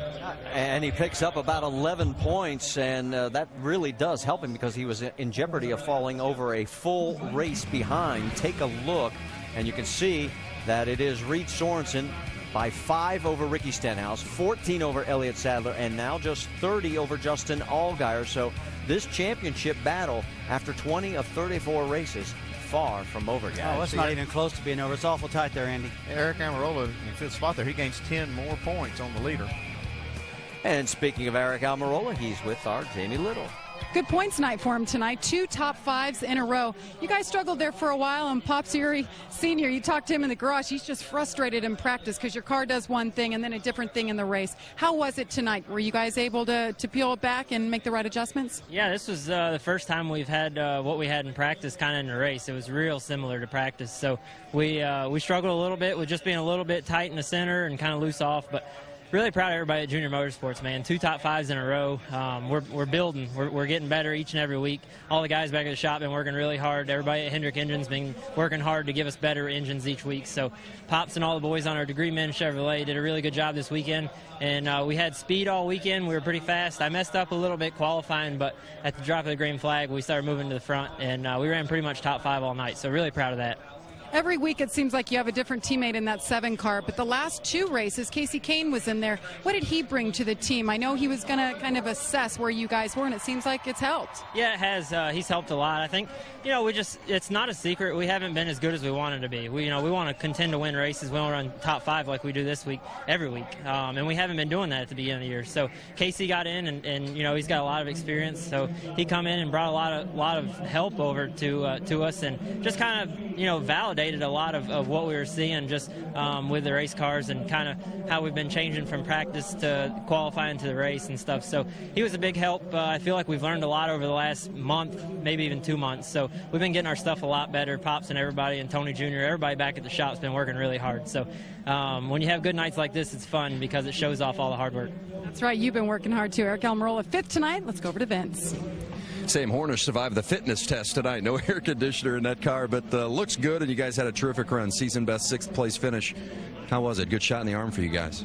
Yeah, the car was pretty good all night, mostly on the restarts. So I sit at home all these weekends that we're not racing and see 2 and 3 green white checkers, and I just want some when we're here. But I was really happy with the Lions Truck Parts Dodge. The night went really smoothly all the way up into our last pit stop, and Chad was telling me to go when the fuel was done, but button didn't work, so we lost 5 spots on that pit stop and had to get him back. So really happy that we could get back up in the top 10 and.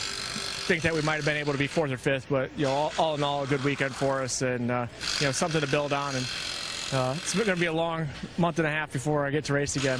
Looking ahead to the future and next year, how close are you guys to having that full-time deal secured for next season? I talked to some of the Alliance Truck Parts guys today, and they're really excited about it. They think that they're getting close to being able to go ahead and to do something. So we're super happy about that. And then we'll have a couple races to fill in here and there. But all in all, those guys have been great to us so far. So we're just looking at doing the best we can to get that secured so we can be back here running full time and don't have to be jealous watching these guys race every weekend, and I'm sitting at home. Well done. Sam Hornish, 2006 Indy 500 winner, comes home with a season best 6th place tonight. Dave?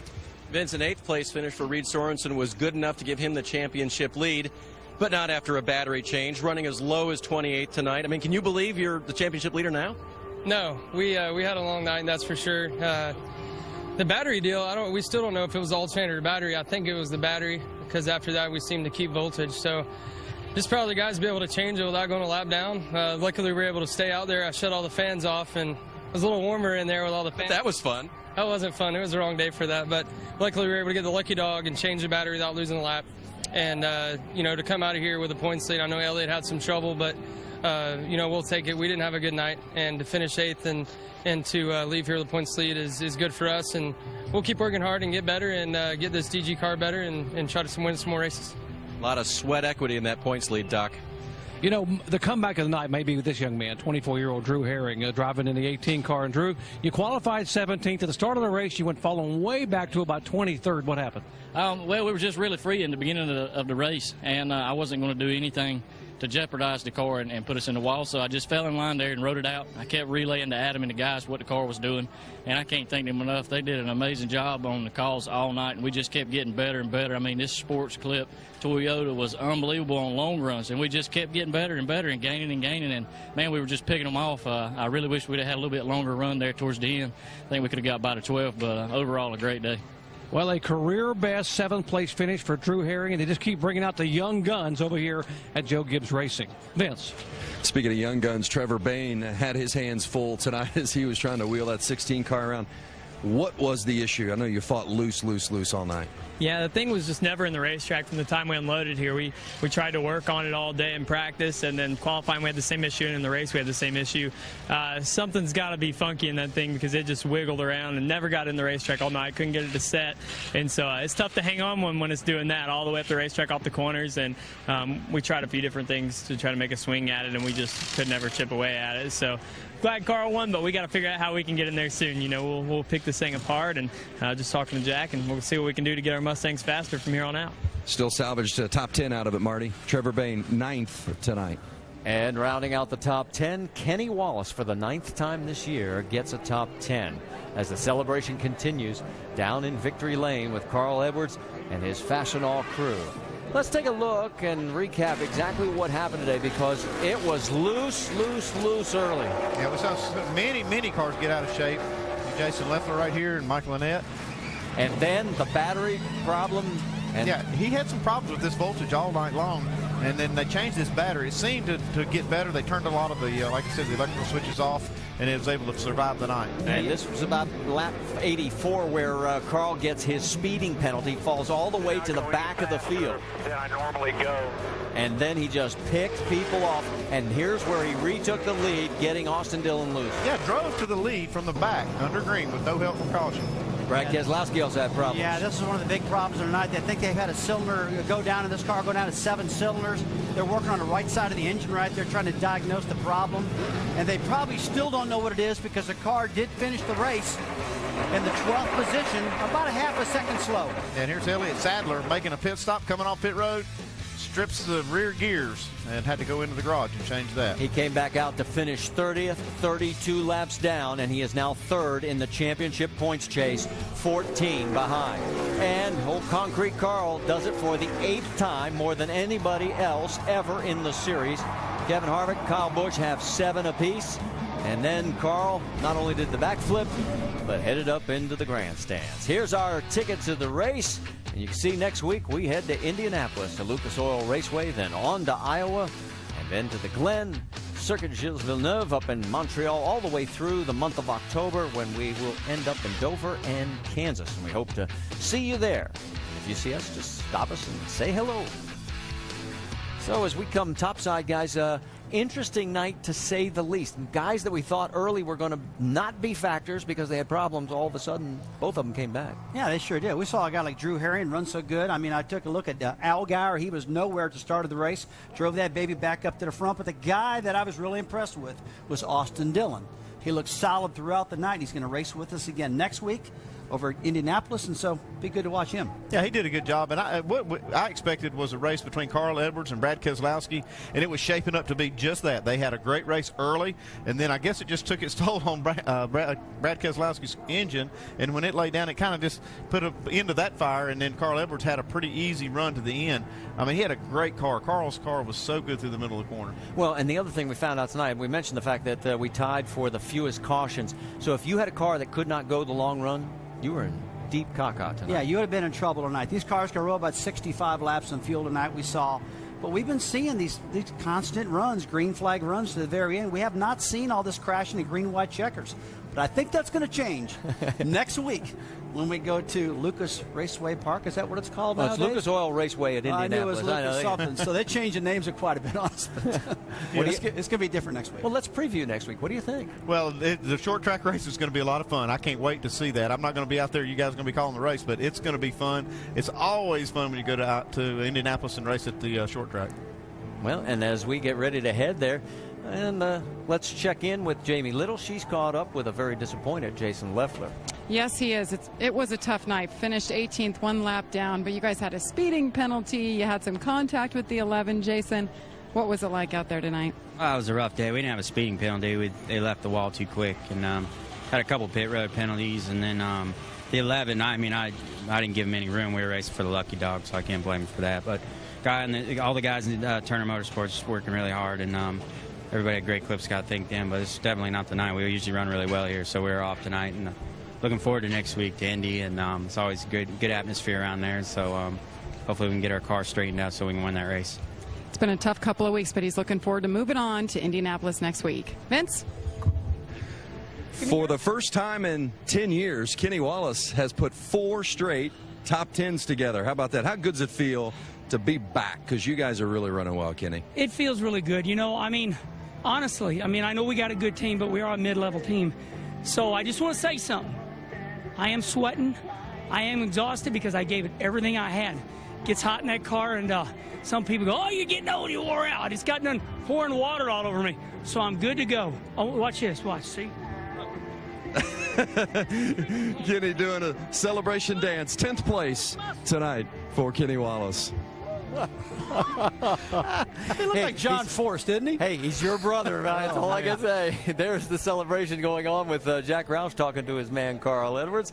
And for all of us, well, obviously next week we head to Indianapolis, and Travis Pastrana will run his first nationwide race. So tune in for that one Saturday night at 7 o'clock Eastern on ESPN for the NASCAR Nationwide Series at Indy. And our coverage begins with Countdown, presented by One Main Financial at 7 Eastern on ESPN. And, of course, ESPN kicks off Sprint Cup coverage Sunday at noon, and that's at the Brickyard 400 telecast presented by Golden Corral.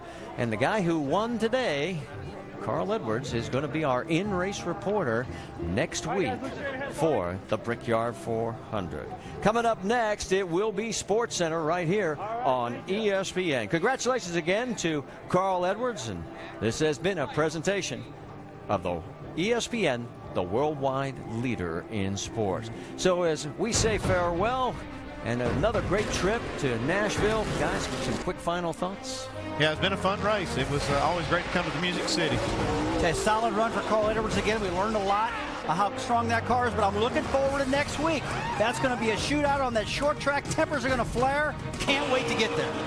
Well, that's going to do it for all of us. A very hot pit crew and camera crew outside. Thank you, everybody, for sweating it out and making the shots and all the reports so good for us. For our entire ESPN crew, I'm Marty Reed. Till we meet again.